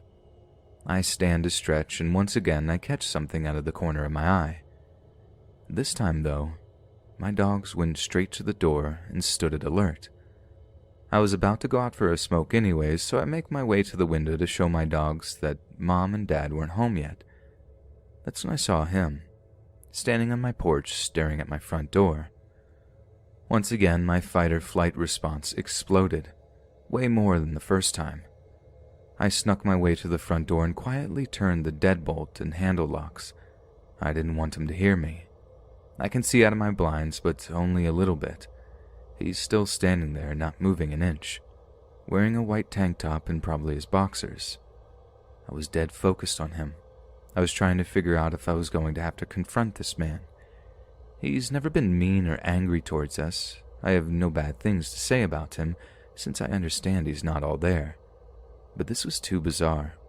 He had to have been standing there the entire time I was watching that movie, maybe even longer. I walked to my room and place a couple shells next to my shotgun just in case. I call my mother's phone as I stare back out to see what he's doing, but he's not there. I scan over the yard, but I don't see him anywhere. When she answers, I tell her what Tango Out is doing, and she hands the phone to her boyfriend. He makes sure I've got my gun ready in case he tries to go hostile. They'll be home in a half an hour. I said that's okay and hang up the phone. I press 911 on my ringer to be ready at a moment's notice, and that's when I look back out the peak spot of my window and he's standing there, staring at me. I doubt he was able to actually see me, but it made me jump back and duck below the window. I scrambled to grab my phone that fell when I jumped. That's when 2 little knocks happen on the front door. I freeze entirely. 2 more little knocks follow. I separate my blinds just enough for me to see his face. He has a simple, calm expression on his face, but I can see tears pouring down his face with swollen eyes. I was just about to hit dial to call 911 when, from around the corner, 2 officer units with flashing lights pulled up in front of my house. I'm still shocked. Someone must have seen him and called the cops before I did. I see Tango Out, turn around and stare at the lights, then he casually walked over to them. I open my blinds to see 2 officers grab him and immediately start to search and question him. After a moment, making sure the cops had him under control, I came out and stood on my patio and stared at them. I lit a cigarette since my nerves were all over the place, and waited for one of the cops to walk over and talk to me. They have had to wrangle him up from multiple places around the neighborhood and have even seen him break into people's garages and sleep there for the night just to be discovered the next morning. They ask if I'm fine. I say yes. They make a couple of comments about he was about to break into a lair of a giant. They ask if I want to press charges, but I say no since I know he's a paranoid schizophrenic and he's not able to control himself all the time. They took him back across the street to his mother. His parents came back shortly after, and the night kind of ended there. I woke up the next day to find multiple cans of food spread out all over my front yard. Maybe it was Tango Out's way of saying sorry. I rounded them up and placed them on our property and went to work. Since then, we hadn't had an issue with Tango Out. I see him once in a while walking down the street. I guess the cops are going to help his mother get them into suitable living and him into a hospital for the help he needs. But he hasn't come back onto our property since that night. I'm still a little nervous going out for a smoke, though.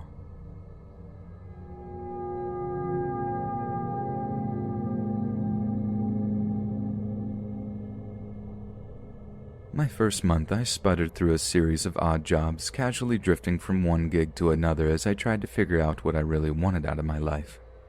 Eventually, an acquaintance suggested that I try bartending. At the time, I had no experience at all, but I thought, whatever, why not put yourself out there? Couldn't hurt to try. I applied to all the LGBT bars in town. I'm gay, by the way. I figured that a job at one of these places would be a good way to integrate myself into the community, maybe even meet some guys without having to resort to Grindr and the like. I quickly hit it off with the owner of a neighborhood pub, and he hired me on the spot, promising to mentor me in all things booze-related. The following months were some of the best of my life. Met a lot of good people and gained a lot of perspective.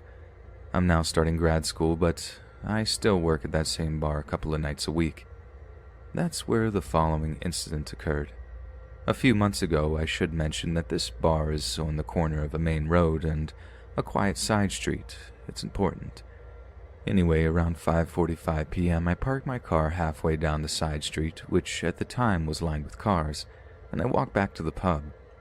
After taking some deep breaths and doing some quick mental prep, despite the nature of my job, I'm a dyed-in-the-wool introvert, I walked through the front door, tossed my car keys into my knapsack, and tossed my knapsack over the main bar. It's my routine, what I always do. Only bartenders are ever allowed behind the bar, and I've never really felt the need to lock my personal belongings in the back office. It's just not that kind of place. Almost all of the patrons are quality people. Hard workers, community members, younger, older, everything in between. People who generally deserve a break every now and then, if only in the form of a cocktail or three. That being said, it's not cheers. Admittedly, this job has really made me wise to what so many women must have to endure on a regular basis. Not everyone is respectful of personal boundaries, especially when you're new, fresh meat. I've been leered at. I've had guys reach out and run their hands through my hair, stroke my chest, squeeze things, and forcibly pull me closer and whisper me all the things they'd like to do, only to get righteous and angry when I don't enthusiastically reciprocate.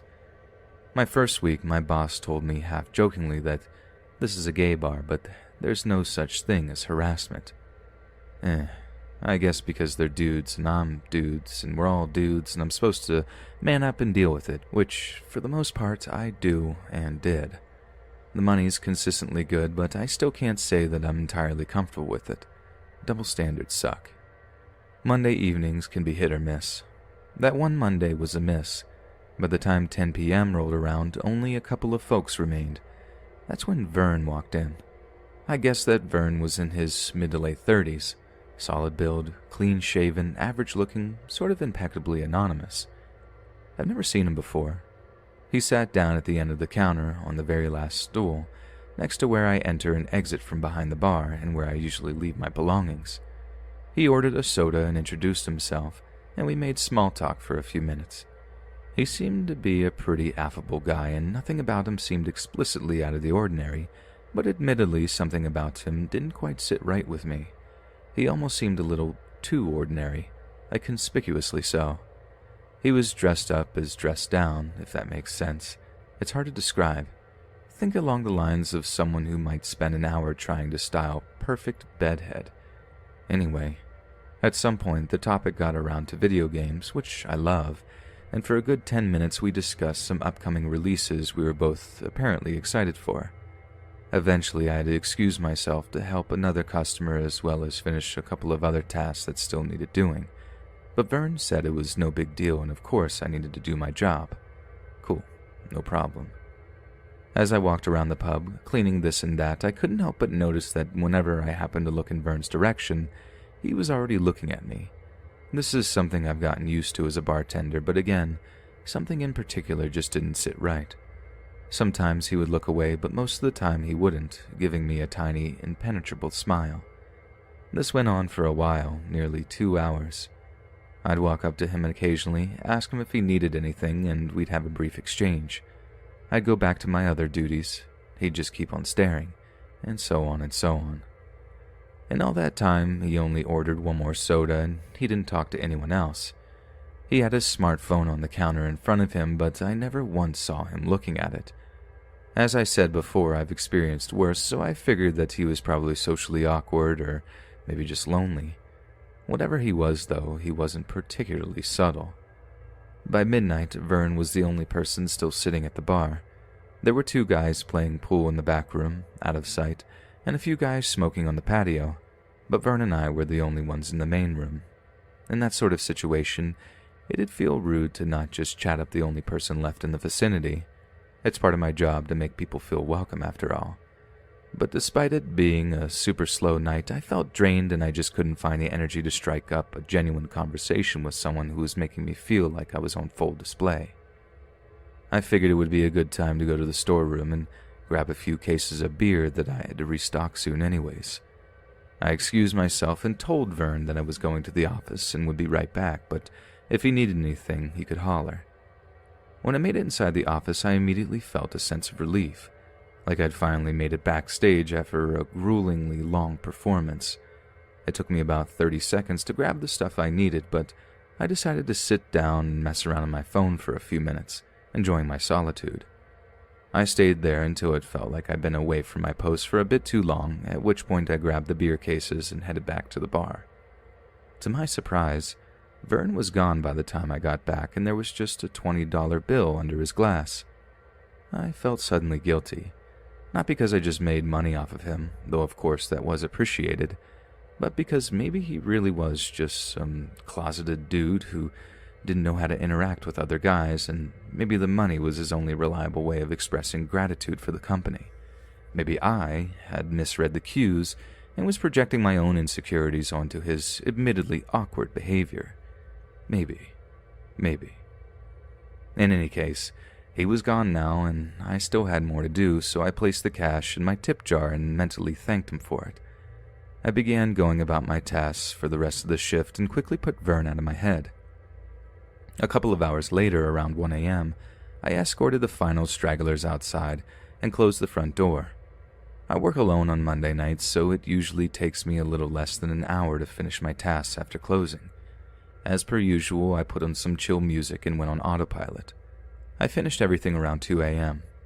After turning off the last few lights, I grabbed my knapsack, set the alarm, headed out the front door, which locks on its own. I started to amble down the street towards my car, the only one left on the block. All I could think about was how badly I needed to pack a bowl and jump in the shower. When I reached the back door of my car, I absent-mindedly yanked it open and threw my knapsack into the back seat. Slammed the door closed, I stepped out to the driver's side door and pulled the handle and climbed inside. Only my butt made contact with the seat, and I reached my hand toward the open door did I realize I hadn't taken my keys out of my bag. I never actually unlocked my car. A wave rolled over me like I had jumped into the ocean, and I saw something in the periphery of my vision. I kid you not. There he was, just sitting there, in my passenger seat. I'm not at all ashamed to admit I screamed. The driver's side door was still open, but I didn't and couldn't move. I just stared at him, dumbfounded. "I'm sorry, I didn't mean to scare you," Vern said. I didn't immediately respond, so he quickly followed up with, "I thought we could hang out, maybe play some games together." Then, like it was nothing, he handed me my car keys, which he had obviously stolen out of my bag during those minutes I was in the office, and apologized again, presumably for having my keys in the first place.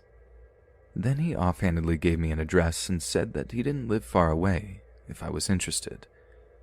I'd like to say that I was this close to grabbing him by the collar and beating the life out of him, but something in my gut urged me strongly to play along, to pretend like this situation wasn't completely insane. The street was deserted. I had no idea if he was armed, how unhinged he was, etc. Too many variables. "No worries, man," I said casually, like he was just an old childhood friend who'd just flown into town to surprise me on my birthday. "Just wasn't expecting to see you." I had no idea what I should say. It might have been a stupid decision on my part, and there was probably 1001 things I should have done instead, but I tried to genuinely meet him halfway and just be as gracious as possible, as calmly as possible. "That sounds cool, but it was a crazy long night for me and I'm really tired. Can we rain check?" A few silent moments passed, but I suppose I sounded genuine enough because he crossed his arms and simply said, "Okay." I asked him if he had his car parked nearby, and he said no. I didn't press the issue further, and, again dumb, I told him outright that I'd be happy to drop him off at his place, at which point we could trade numbers and make plans in the morning after I'd gotten some sleep. Somehow, appeasement seemed safer than flat-out confrontation or running away, or suggesting Uber or whatever. I didn't want to offend him or make him feel like he was in the wrong. I have no idea what he was capable of, whether he was actually malevolent or just an alien from another social dimension. He quietly agreed to ride. It was the longest 10 minutes of my life. On the way, I asked him about how his day went and what games he liked and other random nonsense. I mentioned multiple times that I was really glad to meet another gamer and that it'd be fun to share the hobby with someone else. Basically, I said whatever it took to keep the conversation light and flowing, but he didn't say much at all aside from occasionally directing me left and right, and whatever he said had a sort of petulant tone to it. I felt like I was driving home a psychotic toddler whom I just refused McDonald's. He looked out the passenger window the entire ride. Occasionally I would glance over at him, but mostly I tried to keep my eyes forward because I found that focusing on the road made me feel more centered. Of course, a part of me wishes now that I had acted more assertively, whipping around in a sharp turn and sending him flying effortlessly out the window. You know, something hardcore. But being friendly and accommodating was really the only thing that seemed appropriate at the time. My grandfather says, kill him with kindness, and I disagree that that's always the correct solution, but it's what I did that night and it worked. I considered driving directly to a police station, but I wasn't terribly familiar with the neighborhood and I didn't want to rile him up by taking out my phone. Before long, we arrived. The destination was a small park in a suburb that I'd only driven through a couple of times previously. He said he'd walk the rest of the way, and at his request, I brought the car to a stop on the corner. There was a short, somewhat terrifying lull before either of us said anything or made any sort of move. I offered to put my number in his phone, but he refused and simply said thanks and got out of the car. As soon as he closed the door, I hightailed it down the street. I drove aimlessly for about a mile before I pulled over and just idled on the side of a main road. I sat in silence for a few minutes and then called my boss, who at this point is a good friend. Honestly, I didn't care that it was after 2 a.m. at that point. He picked up after a couple of rings and I quickly regurgitated everything that had happened. He was a good sport about it and didn't just play it off for laughs, instead expressing legitimate concern. We had a mandatory staff meeting that week in which everyone was told they needed to be on guard and how the bar would be installing several cameras for extra security. Thankfully, I haven't seen Vern again since that night, nor have any of the other bartenders.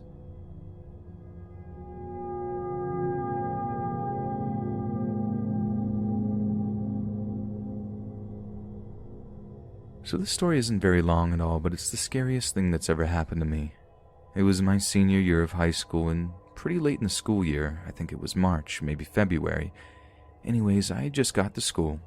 It was before classes had even started, so I was just sitting in the commons with my friends. I remember hearing an announcement over the intercom, but I'm hard of hearing, so I didn't understand it at all. I figured it was important, so I go back to talking. My friends didn't understand it either, so we just kept all talking. Everyone started shuffling around and I got kind of confused. Did the bell ring? No, it's only 7:35. We had 5 more minutes.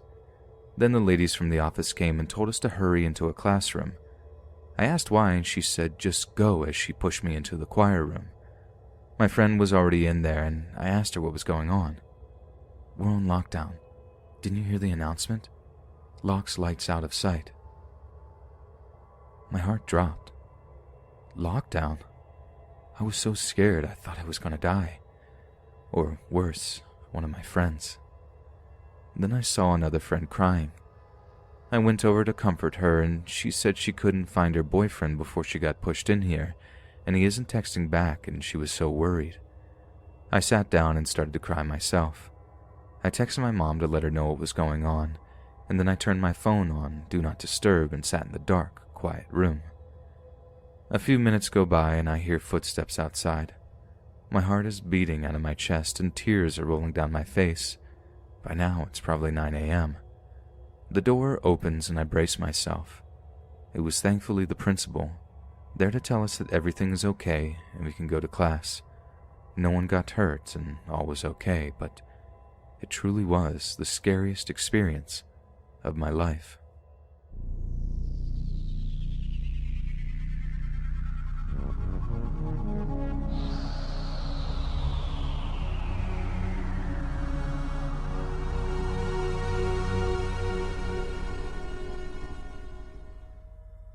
This story took place in March of 2005 in Florida.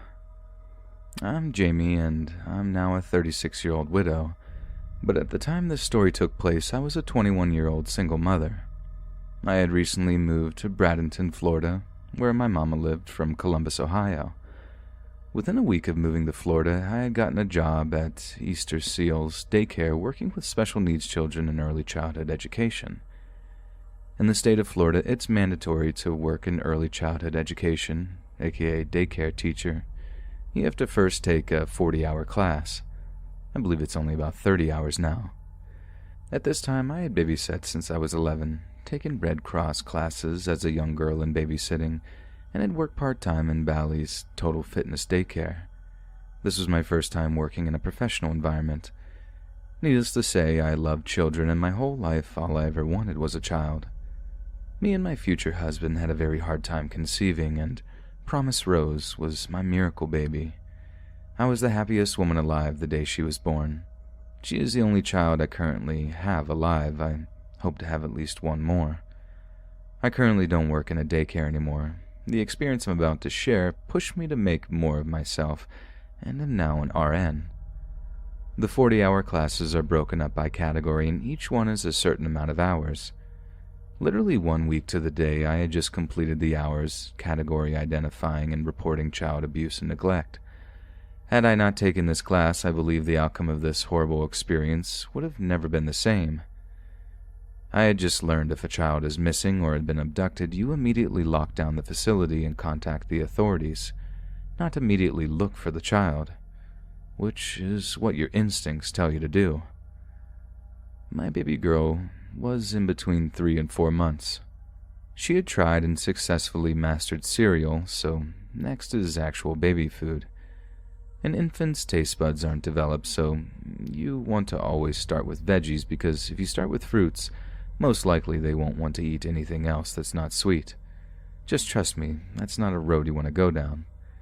It was a Saturday morning. It was going to be my Beeb's first time eating veggies. I was so very excited. I ventured to my local Walmart. I'm so happy I chose this Walmart because they have on-duty cops guarding this particular Walmart. Promise was sleeping, so I left her in her infant car seat and put the whole car seat into the seat of the shopping cart with her diaper bag and carried my purse. I got the other items I needed first and then ventured to the baby aisle. I was looking at the different veggies and decided on green beans as her first food. Normally you want to try the new food 3 times before you decide if they don't like it or have any allergies. Also, you want to alternate between green and orange vegetables. Knowing this, I turned around to grab 3 stage 1 jars of green bean baby food, turned around to put them in the cart, and my whole world collapsed. My whole cart was gone, including my baby girl.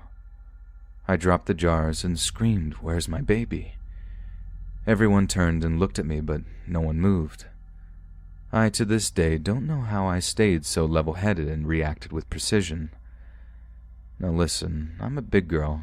I'm not morbidly obese, but I am by no means in shape whatsoever. I have many curves, and I love all my perfect imperfections, but I swear you have never seen a fat person run so fast in your life. I immediately ran to the front of the Walmart to the officer and said my child was kidnapped. You need to initiate a lockdown. The Walmart manager happened to be standing right behind me. Both men jumped to action quickly. All doors were shut, locked, and gated, and no one was being permitted in or out. They asked me so many questions, and hysterically crying, I tried to answer to the best of my ability. Cell phones didn't always have cameras in these days, nor were they as common as they are now. Thank God I still had my purse on my shoulder, which I had her hospital baby pictures in, and pictures I had just picked up that day from development. Many volunteers and workers were put into action looking for Promise or any trace of her car seat or belongings. 45 minutes passed of looking, and the initial shock was wearing off. I was beginning to lose hope and frantically screaming for my baby. The cops suggest we look at security tapes, which were now available to view to see if they left the store. By now, many officers were in the building as well. I felt defeated having searched the whole store. I started the long descent to the front of the store. The officers were talking, but I didn't hear anything they said. We passed the women's area and I heard my daughter crying. Yes, a mother knows her child's cry and what each cry sounds like. The cop said, "What?" I said, "Shut up, that's my baby." Everyone stopped and looked at me crazy, but there was a faint cry. I found the entire cart, baby, and all inside of a rack of women's clothes, half in with what looked like the person who hid it trying to hide the cart with other clothes. But this time Promise was screaming her poor little heart out. I was never so happy to hear a child cry. I unbuckled her and held her close to me and finally broke down crying, falling to my knees. My fiasco wasn't over yet, though. I wanted to know who did this to my child.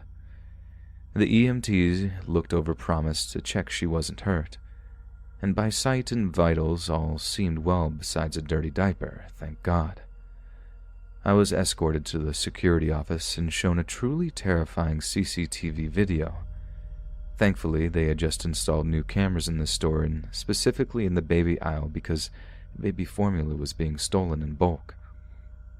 Knowing what time she was taken and exactly where I was, it wasn't hard to find the abduction tape.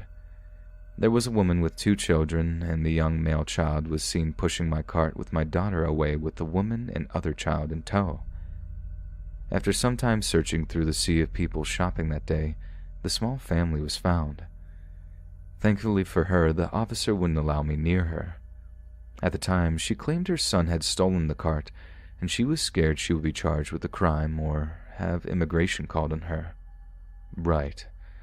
I was then asked the stupidest question to date I've ever been asked.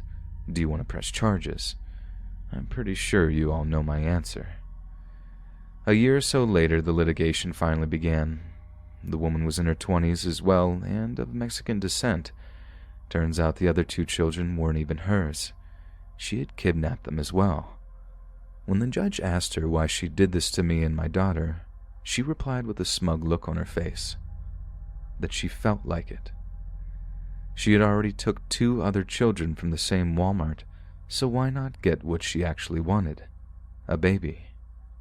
She was trying to appear insane, but of course she was proven by a psychiatrist to be of sound mind. She was not only charged with kidnapping, but child endangerment and a slew of other charges. The apartment she was staying in was absolutely disgusting, and she was abusing the other children. My heart dropped into my stomach, and I actually vomited when the details of everything were laid out. She had already done this in other states and was on an offender list as well. She was sentenced to 15 to 20 years in prison, and she has tried to parole twice, and I testify every time against this. I have never taken my daughter to Walmart ever again, nor has she eaten green beans. I have severe PTSD from this event. I also am way too overprotective of my daughter.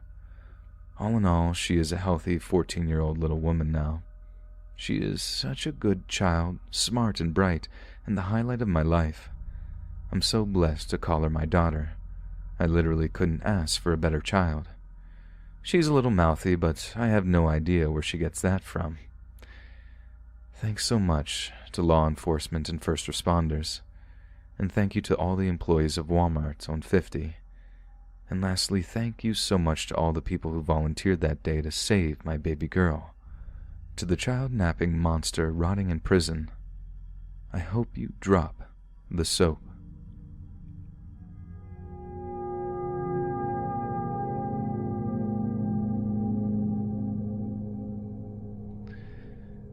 A couple of years ago when I was 16, my friend's mom got me a job as a janitor for a big building where people work in cubicles, and I'd have to vacuum once everyone had left from 7 p.m. to 12 a.m. The job was a 45-minute drive, and my parents wouldn't allow me to drive that far at night, which forced me to take 2 trains, one from a station close to home that would take me downtown, and then I would take the second one, which would take me to my job. It took the train to get to my stop about 45 minutes since it had to do many stops. This one day, I had lunch on the first train, which caused me to be sleepy during the second train ride and eventually making me fall asleep. When I woke up, I realized I had missed my stop, but only by about 4 to 5 stops. Naturally, though, I got anxious and got off at the next stop right away. The first thing I noticed was that it was raining and getting sort of dark since it was winter time. So as soon as I got off, I went inside one of the two cabins to wait for the train that would take me back to my stop. I was the only person on the platform, and I'm not gonna lie, I had a strong loneliness and a spooky kind of feeling. I had my headphones on while I was looking at what time the train would pick me up, and also texting my manager that I would be a little late. Out of nowhere, though, I noticed two Asian ladies in their mid-20s approaching the cabin I was at, and I didn't think anything of it since it was raining, so I thought they just wanted a roof as well. But they were closer to the other cabin, so I wondered why they didn't go to that one. When they got to where I was, I heard them say something to me, so I stood up and took my headphones off to pay attention to what they needed. And this is where it gets weird. Both of them got really close to me. Not leaning, but standing literally inches from my face. Then when they opened their mouths to say something, I immediately noticed that both of them had yellow and extremely crooked teeth and had very repulsive breath. They really loudly started saying the words, "I want phone. Can I have your phone? Give phone," with a really heavy accent. All of this while they had a very creepy big smile with their eyes wide open. The second I tried to back away, one of them put their arm on my shoulder, saying, "Hey, shh, shh, shh, shh," with that big creepy smile still on their faces. I wasn't scared since I've always been the tough brother figure, so I'm always ready to defend myself from anything. I pushed her arm off as I was getting annoyed, and right at that moment I heard the train pull up to the platform, so I got on it and sat on the very front and waited for it to leave. I was distracted texting my manager that I was on my way, so I momentarily forgot about the crazy ladies until I remembered, and just to make sure I looked back at the very end of the wagon, not expecting really anything, but to my surprise, there they were, staring at me with the same crazy smile. And since now we're a couple of meters away from each other, their eyes seemed to not have color, which just made the situation even creepier. I continued looking back every minute or so, and they kept switching seats to get closer to me, all while staring directly at me. I finally arrived at my stop, so I got up and kept my eyes on them with a mad expression on my face, kind of expecting them to get off as well, but they just stared back smiling, waved goodbye, and stayed seated until the train left. I felt a huge weight off my shoulders and walked to the building I worked at, but I just kept thinking about what had just happened during my shift, and since there's very few people who work in this huge building, it made me feel very unsettled for the rest of the night.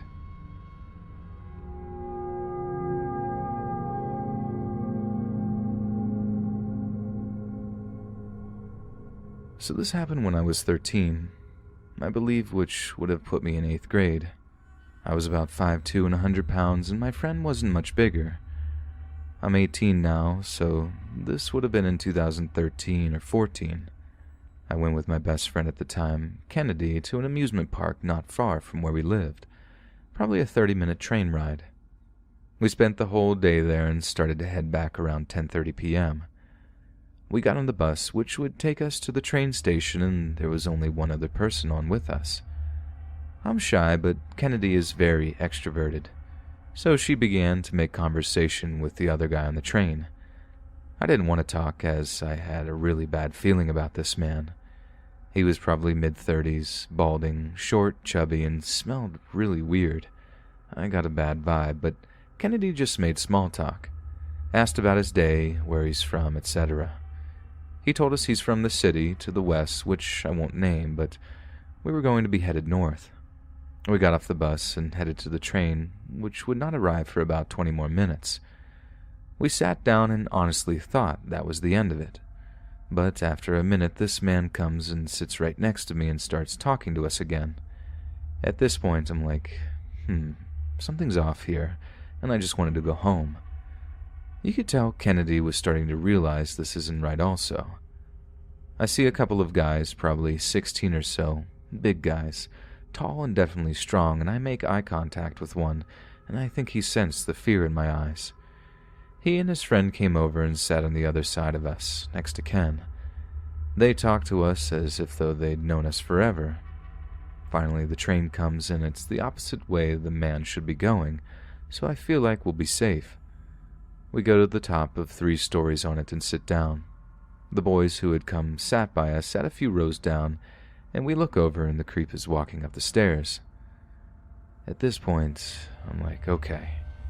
He sits down right next to me so that I'm by the window and he's by the aisle. The boys notice this and come up and basically surround us. I text Kennedy that I'm going to go downstairs and I grab one of the boys to go with me. I told him that this guy is following us and he's supposed to be going the other way and something's not right. At this point, I'm in tears. I'm so scared. One of the guys hugs me and tells me it's going to be alright, and he types on his phone and texts his friend.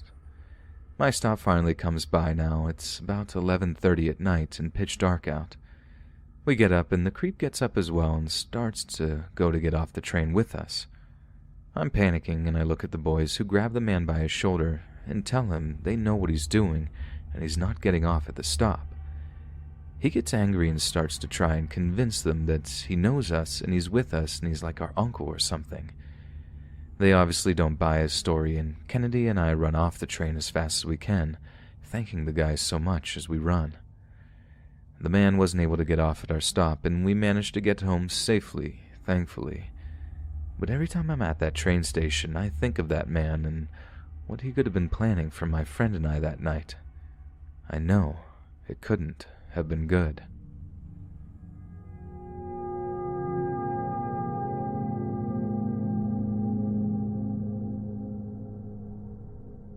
I'm a girl, and this happened when I was about 10 years old. During the witching hour, approximately 3 a.m., although I didn't know this at the time, I woke up one night. I went to the bathroom, and when I was in the hallway, I saw that the lights in our backyard were on. These only came on when it was dark and someone was moving around. Because it was late spring, early summertime, my pet rabbit was in his larger cage so he could nibble on the grass and enjoy the night air. I went to look and saw a shadow sitting next to the cage. Thinking it was one of my parents checking if I had locked the cage before going to bed, I thought nothing of it. When I was back in my room, facing the front of the house, I thought it was chilly and went to close one of the windows. Since I didn't put on any lights inside, I could clearly see someone walking through the garden towards the back of the house. I thought I recognized my mother, so I called out to her. In my 10-year-old mind, I thought she wanted to know I was awake. The shadow looked up to my window and ran to the back of the house. I never heard the back door or anyone walking inside, but still being tired, I didn't think anything of it at the time and went back to sleep. The next morning at breakfast, I asked my mom why she was in the garden during the night and if she had heard me calling for her. She said she didn't go outside after I had gone to bed, and both my parents and my sister dismissed my story of shadow people in the garden and near my rabbit as a dream or nightmare. During my day at school, my mind kept going to the night's events, but I tried to convince myself my family was right. When I came home, my mom called me into the kitchen. She was sitting there talking to a police officer.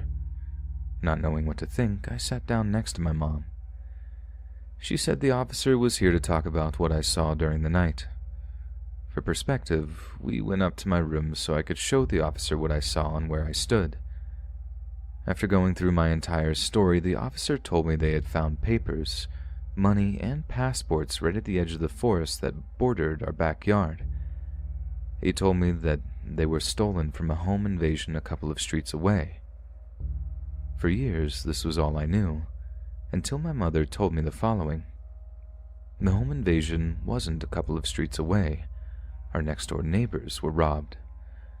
My parents truly believed that I had had a bad dream, until police officers came to our house for a neighborhood canvass. It was at that point it started to dawn on them that I indeed might have seen something.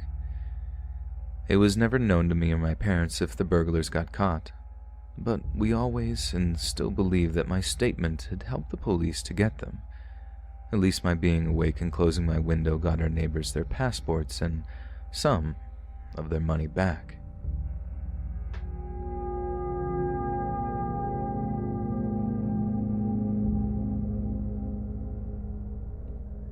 I'm a 25-year-old short girl. I'm not ugly, but I'm not a model either. My boyfriend dumpster dives and will usually leave me alone in the car to grab stuff around the other side of the buildings. Normally, I just listen to music, watch YouTube, or whatever on my phone. This time, we weren't using my car as it died, instead using his car, which we never use as it's really old. So, windows rolled down, he turns the car off as his headlights stay on with the car regardless. He's gone for about the usual 15 minutes, but longest 15 minutes I've felt in years. Not long after parking and settling in, I see headlights in the otherwise abandoned Staples parking lot. Sometimes it's a cop, lovers, guy wanking it, or someone sleeping in their car. So I'm not alerted by another car. I don't really care, but we did drive by that car and was full of trash to the brim. Honestly thought it was abandoned. But anyways, I assumed we awoke a homeless guy sleeping in his car. What I found odd, though, was a blue 2019 Hyundai. I know this car well. Many people drive it, as does my best friend. I really wouldn't expect someone to fill a new car with that much trash, and wondered if they were that bad off mentally, how could they afford a new car? I can't. Still, I shrug it off. You see quite a bit of midnight dumpster diving, a lot of people watching. So this car rolls up behind me and I get a little on edge, as this is kind of weird. Then suddenly their brights turn on, and of course I look back to see what their deal was. My blood ran cold. I was frozen in fear with tears as the man gets out of his car. I go to roll up my window. Of course, my boyfriend took the keys without thinking because he had to turn the car off to turn off the lights. He starts mumbling. I can't understand anything, as in the slowest walk possible starts making his way to the passenger side of the car. I feel like I can't breathe as I watch him, smiling, walking over to me.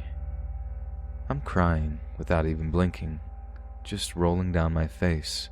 I felt so helpless, paralyzed. He gets up close with his hands on the door window. I can see his ungroomed nails on the inside of the car. All I can hear, honestly, is my own heartbeat and his mumblings. He starts licking his lips and says something along the lines of, "You're pretty," and asking if I was a call girl, being out so late. I can now smell the liquor on his breath. I don't know why, but being called that snapped me out of my fear-ridden state. Opening the door he was leaning on, but he pushed back and said, "No, girl, you're mine tonight." Just then my body reacted faster than my brain, kicking the door open with both feet. He hit the ground hard. He wasn't moving. I run to the back of the building, keep checking if he's running after me. Halfway back I see my boyfriend, with a smile that quickly turned to concern. I just cry and say that there's a man by the car. He stops to look, and from a distance he can see the man laying there. I've never seen my boyfriend so angry and scared. His grip on me tightened as he said be prepared to run, but as he watches the man, he doesn't move at all. With fear, minutes later he asks me, "Is he dead?" I tell him I don't know. I pushed him hard and he was against the door. Slowly he creeps over to check to make sure I didn't hurt this guy, making me wait far away. He said he was breathing, snoring even. I seemingly knocked him out or, in his drunken state, fell asleep. There was no blood, but we called an ambulance anyways. I don't want to be caught leaving the scene if he did pass away. The officer asked what we were doing here, and dumpster diving is actually legal, so we just admitted outright. Obviously, the guy was struggling with something in the state of his new car filled with trash, drunk in a parking lot at 1 a.m. I hope he gets the help he needs at the hospital, and stays away from women when he drinks.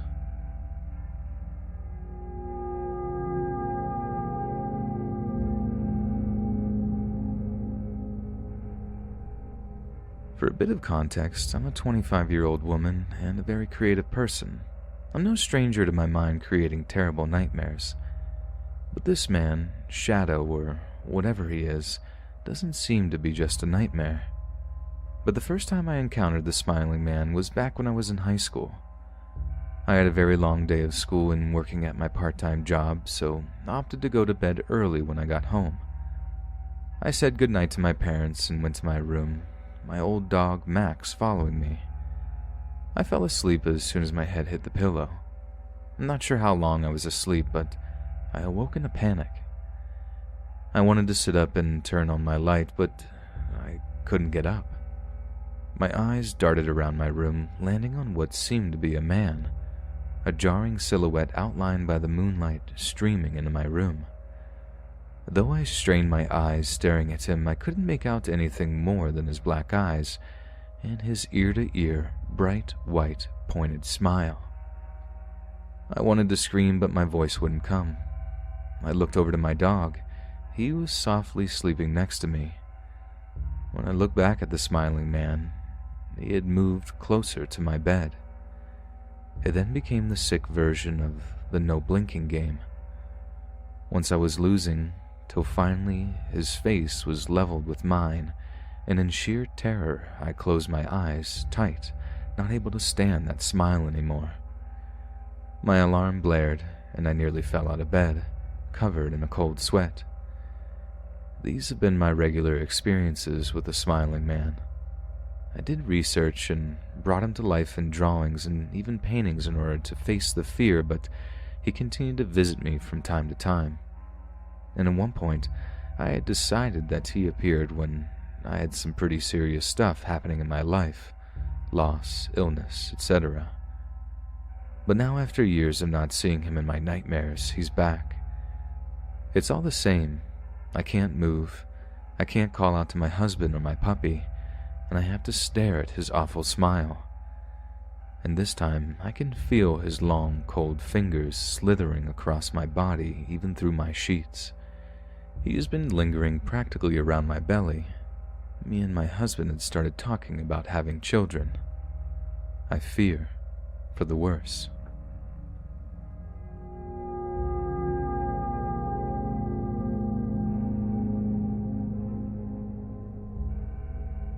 This happened 8 years ago in a house that used to belong to my mother's friend until she passed away in a horrible accident. That information will be important later. One morning, myself, my sister, and my friend were having a fun time running away from my younger brother as he chased us through the house. We were around 10 at the time, and he was around 7. After a while of running around, our legs grew tired, so we ran to the bathroom at the end of the hall and locked ourselves in. For a minute, we were all giggling while my younger brother was saying in a creepy kid's voice, "Let me in." Everyone was laughing and smiling until we noticed our brother was now silent. Too silent. That's when the air grew cold and the tension was sickening. Normally, we would think he was just hiding from us, but not this time. A looming sense of dread came with that silence that sunk our stomachs. I started to reach towards the door handle when I heard my brother give a blood-curdling scream while he pounded on the bathroom door. We scrambled to unlock the handle where our brother's crying words deafened us.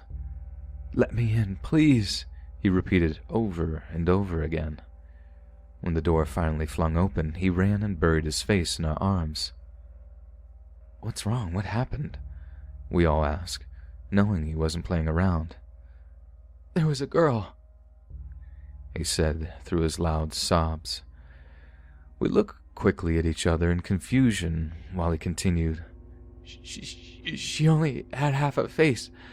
The other half of her body was burnt, and just a skeleton." No words could describe the way I felt at that moment. "She turned to me, got on her tippy toes and fingers, and ran at me." Even through all these years, I remember that day so vividly for some reason. The previous owner, my mom's friend, lost her life when she was in a head-on collision with an 18-wheeler while going to pick up her daughter. She was ejected from the vehicle, and her left side was burnt from where her body collided with the grill of the large truck. All I could think was this was her. That house had other creepy things happen that I have connected with her. One day when my sister woke up, she saw a woman fitting the description of what my mother's friend was wearing the day she passed away. Another instance was when I was playing in my room and a ball rolled out from under my bed. When I rolled it under the bed again, it came back one last time. I looked, and nothing was there. The only thing is, all of the other paranormal happenings that we tied to her were nice, like she was watching over us. But what my brothers saw in that house, that didn't seem so pure. It seemed menacing.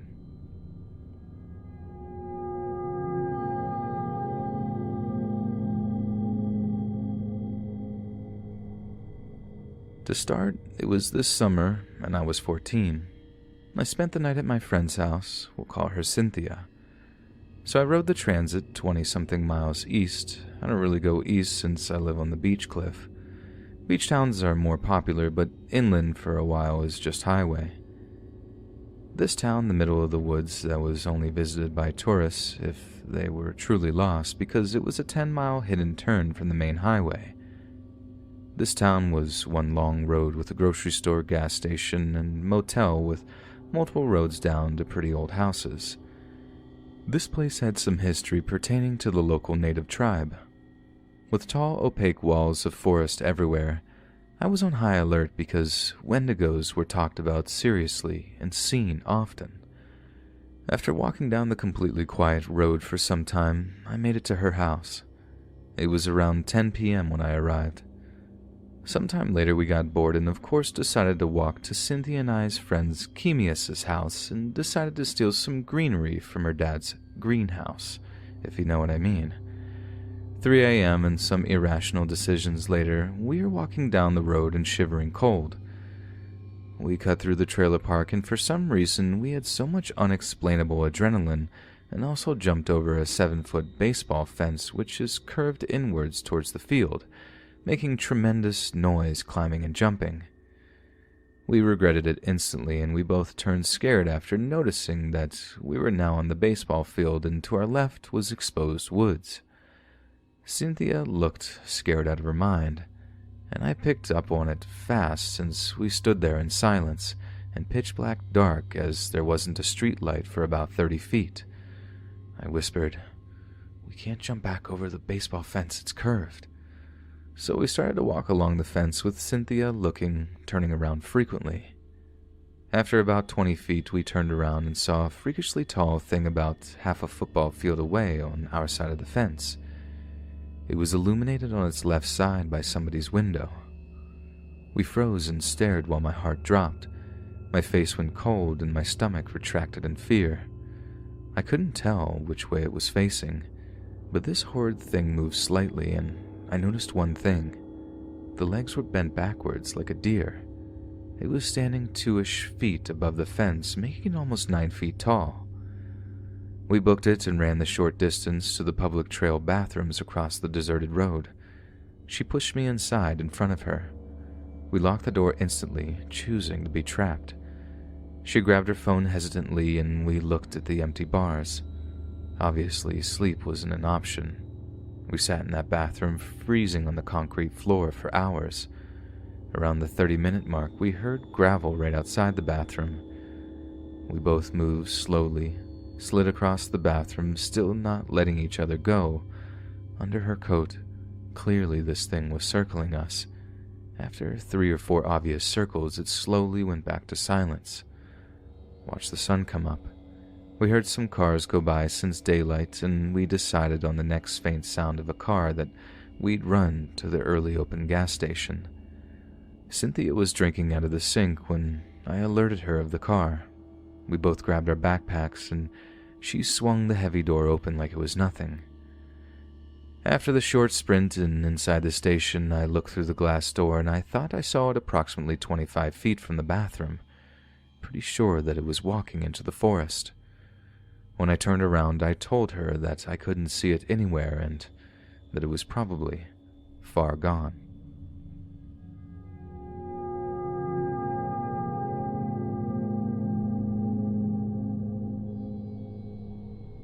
I'm a 19-year-old male, but growing up, my grandparents had custody of me.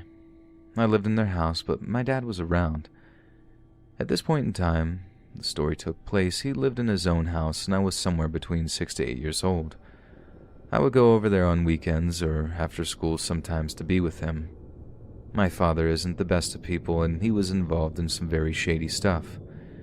He had a lot of friends come through the house, but my favorite were referred to by my dad as the Mexicans.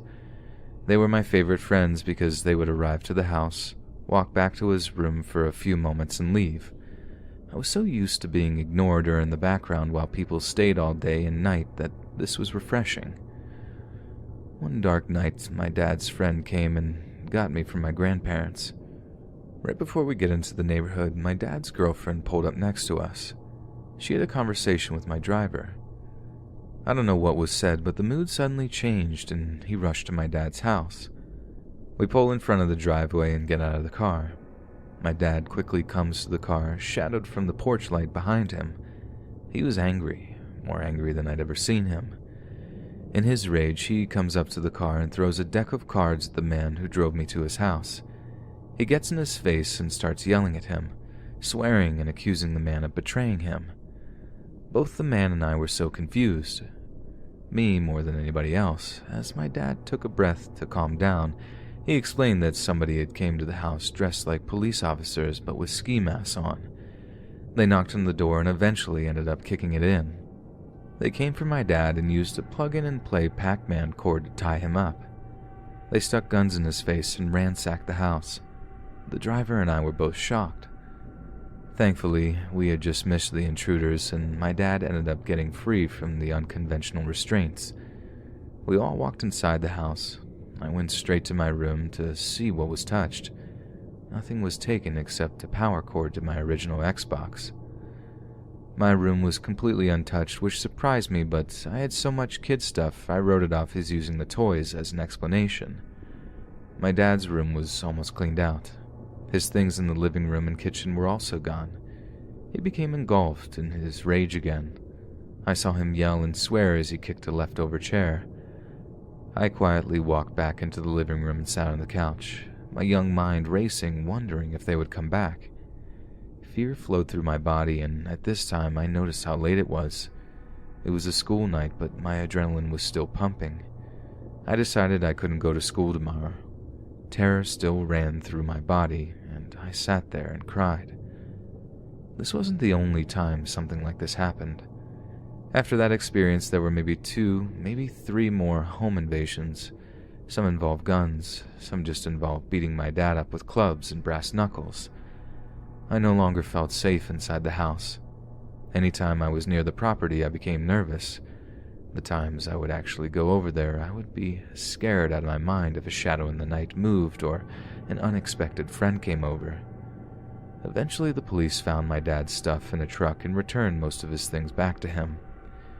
Years later, I found out that my favorite friends, the one my dad called the Mexicans, were his dealers, and they would come and rough him up or take his things as collateral when he wouldn't pay his debt. Or at least, that's what I'm told.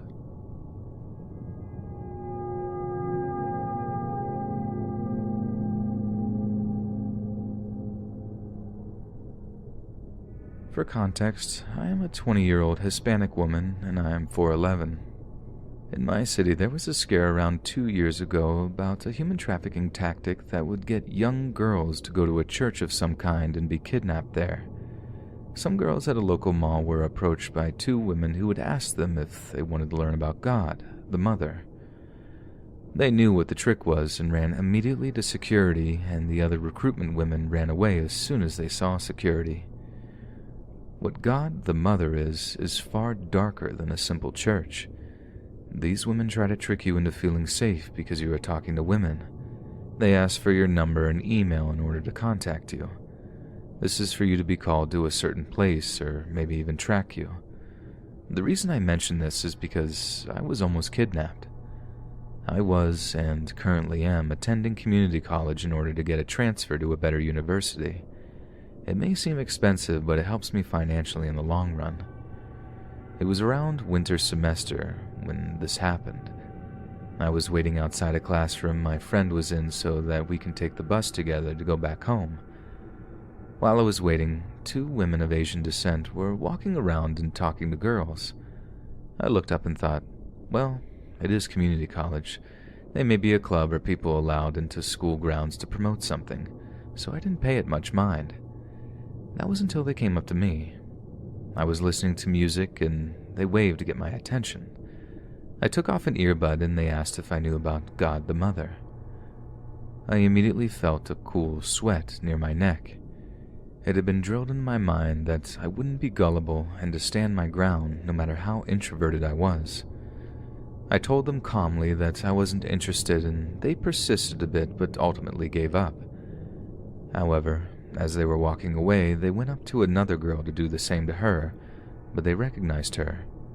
They went to the same classes as that woman that they were talking to. Not once did they ask her about God the Mother, so now I knew for sure that they target those either not part of the church or that they simply know a certain someone of that church to not participate. My friend finally came out and I told her everything. We went downstairs from her classroom and there they were again, explaining about the church. As soon as the young woman was done talking to 2 Asian women, we let her catch up to where we were and told her everything. Me and my friend ended up saving a life that day.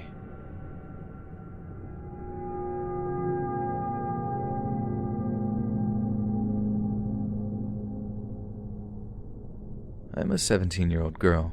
I have found the one I will be staying with for the rest of my life. And I have a dark, twisted, horrible past that haunts me. I am writing this to my boyfriend, my fiancé, and the one person who has accepted me throughout it all. My depression has gotten worse. I can't think about the past again without breaking down. I wish I could get over every little thing and not hurt. I love you so much.